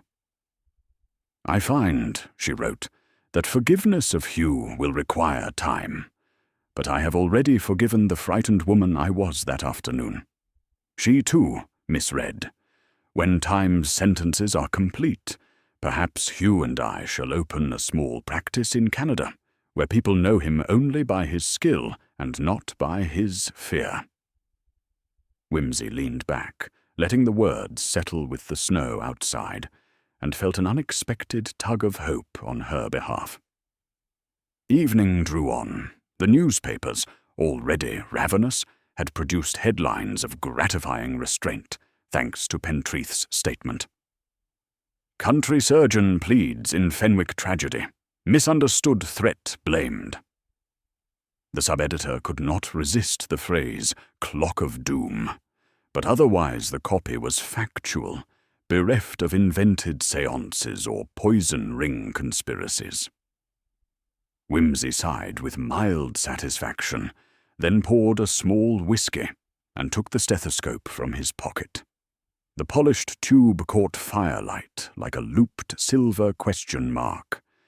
He turned it over, weighing the ironies it implied. An instrument meant to listen for life, now silenced by the life it had indirectly ended. On impulse, he placed the bell to his own chest. The faint thud of his heart came through, steady, ironic, inexorably alive. He set the stethoscope down. "So long as one's pulse keeps obstinately at its trade," he remarked aloud, "there will be crimes to complicate it." 3 weeks passed. Winter relaxed its grip, slush became puddle, and Parliament resumed quarrelling about tariffs. Chadwick's sentencing took place on a bright February morning. Whimsy attended, unobtrusive in the back row, hat brim low. The judge, an austere figure with eyebrows like winter hedgerows, spoke of professional responsibility, the sanctity of life, and the perilous arrogance of deciding when fear excuses violence.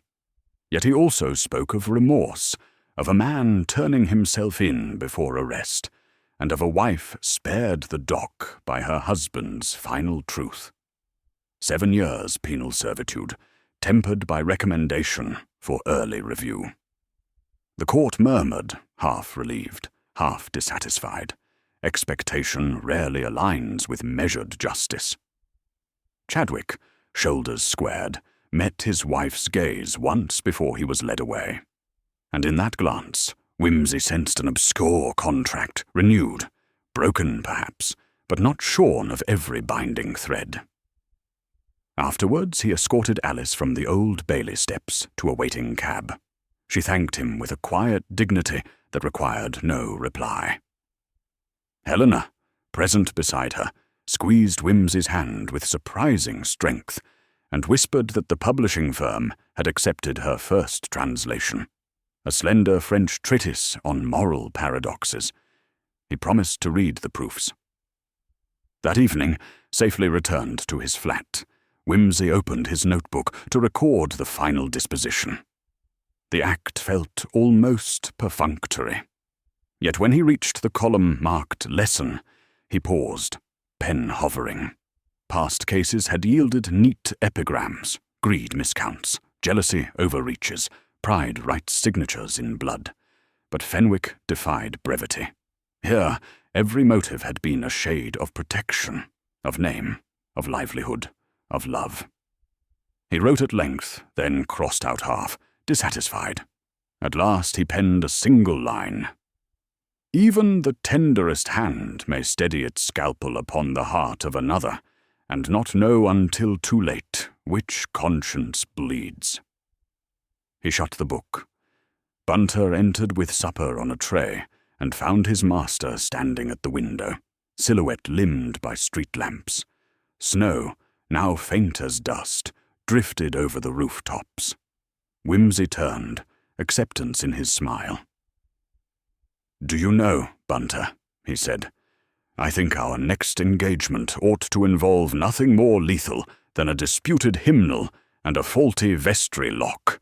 Something savoury, yet not fatal." "I shall endeavour to find one, my lord," Bunter replied gravely, setting down the tray. "Capital, and if perchance the hymnal proves blood-stained after all." Whimsy lifted the silver stethoscope, coiling it into a desk drawer.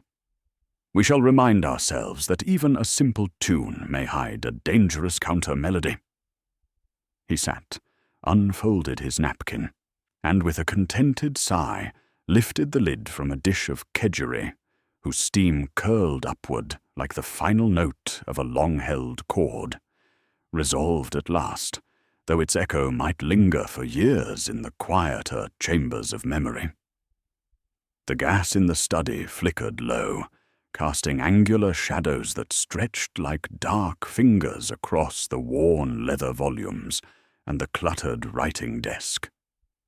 Lord Peter Whimsy stood by the window, his gaze drifting over the rain-darkened garden, where the faint outlines of Fenwick Priory's battered walls leaned into the chill night. Behind him, the assembled guests, Lady Fenwick, Helena, the local vicar, and Pentreath among them, watched with polite impatience, waiting for the inevitable denouement.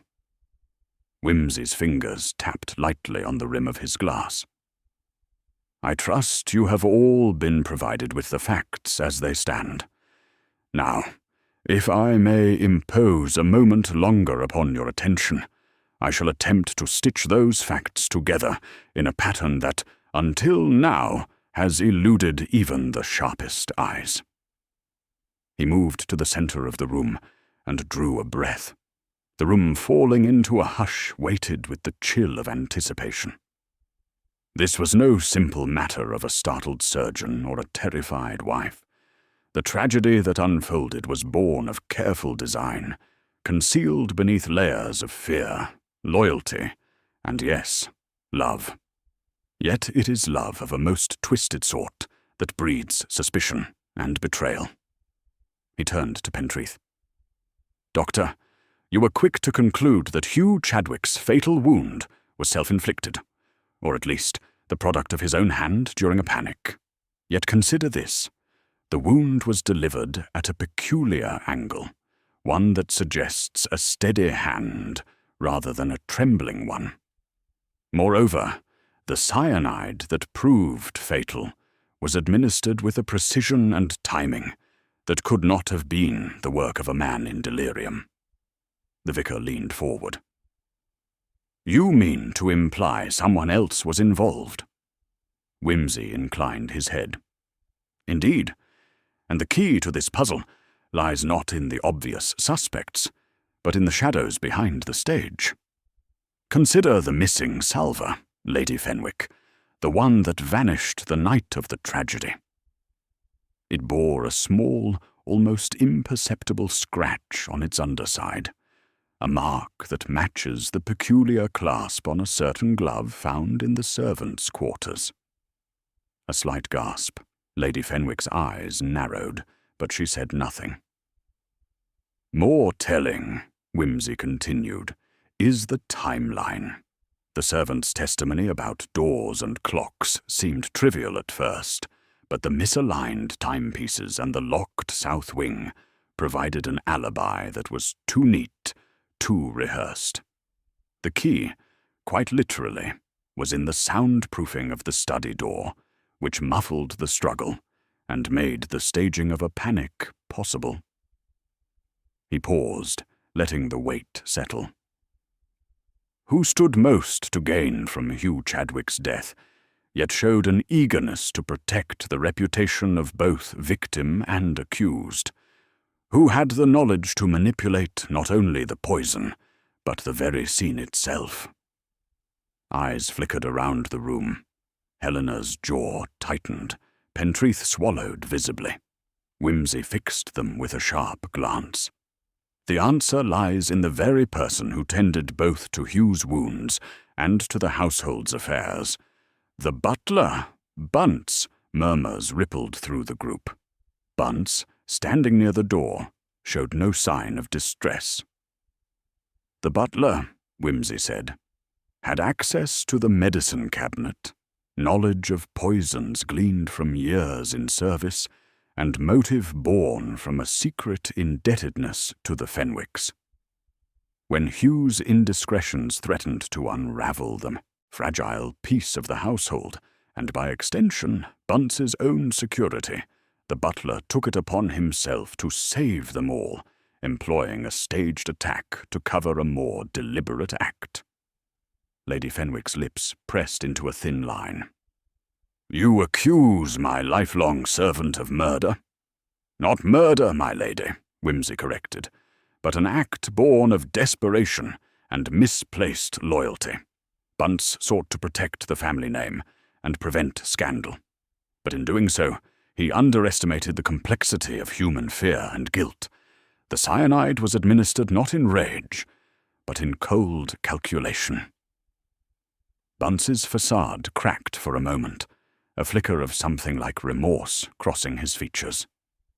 He stepped forward, voice low. I did what I thought necessary, my lord. The household's ruin was at stake, and Hugh's temper was a danger to us all. Whimsy nodded gently. Precisely. And now that truth stands before us, we may at last tend the wounds it left behind. The butler's shoulders slumped, the weight of years of silence lifting as the room exhaled in a mix of shock and relief. Whimsy turned to the assembled company, his smile dry but not unkind. Justice is rarely the tidy bow we imagine, more often a tangled skein. But if we take care to unravel it patiently, we find not only the culprit, but the human frailties that shaped their crime. As the night deepened and the first hints of dawn crept past the mullioned windows, Lord Peter Whimsy gathered his hat and coat, preparing to depart. At the door he paused and glanced back with a sardonic lift of his brow. Let us hope the next adventure requires less poison and fewer shattered trusts, though, of course, I shan't hold my breath. With that, he slipped into the misty streets, leaving behind a household forever altered, yet somehow steadied by the illuminating light of reason and quiet understanding.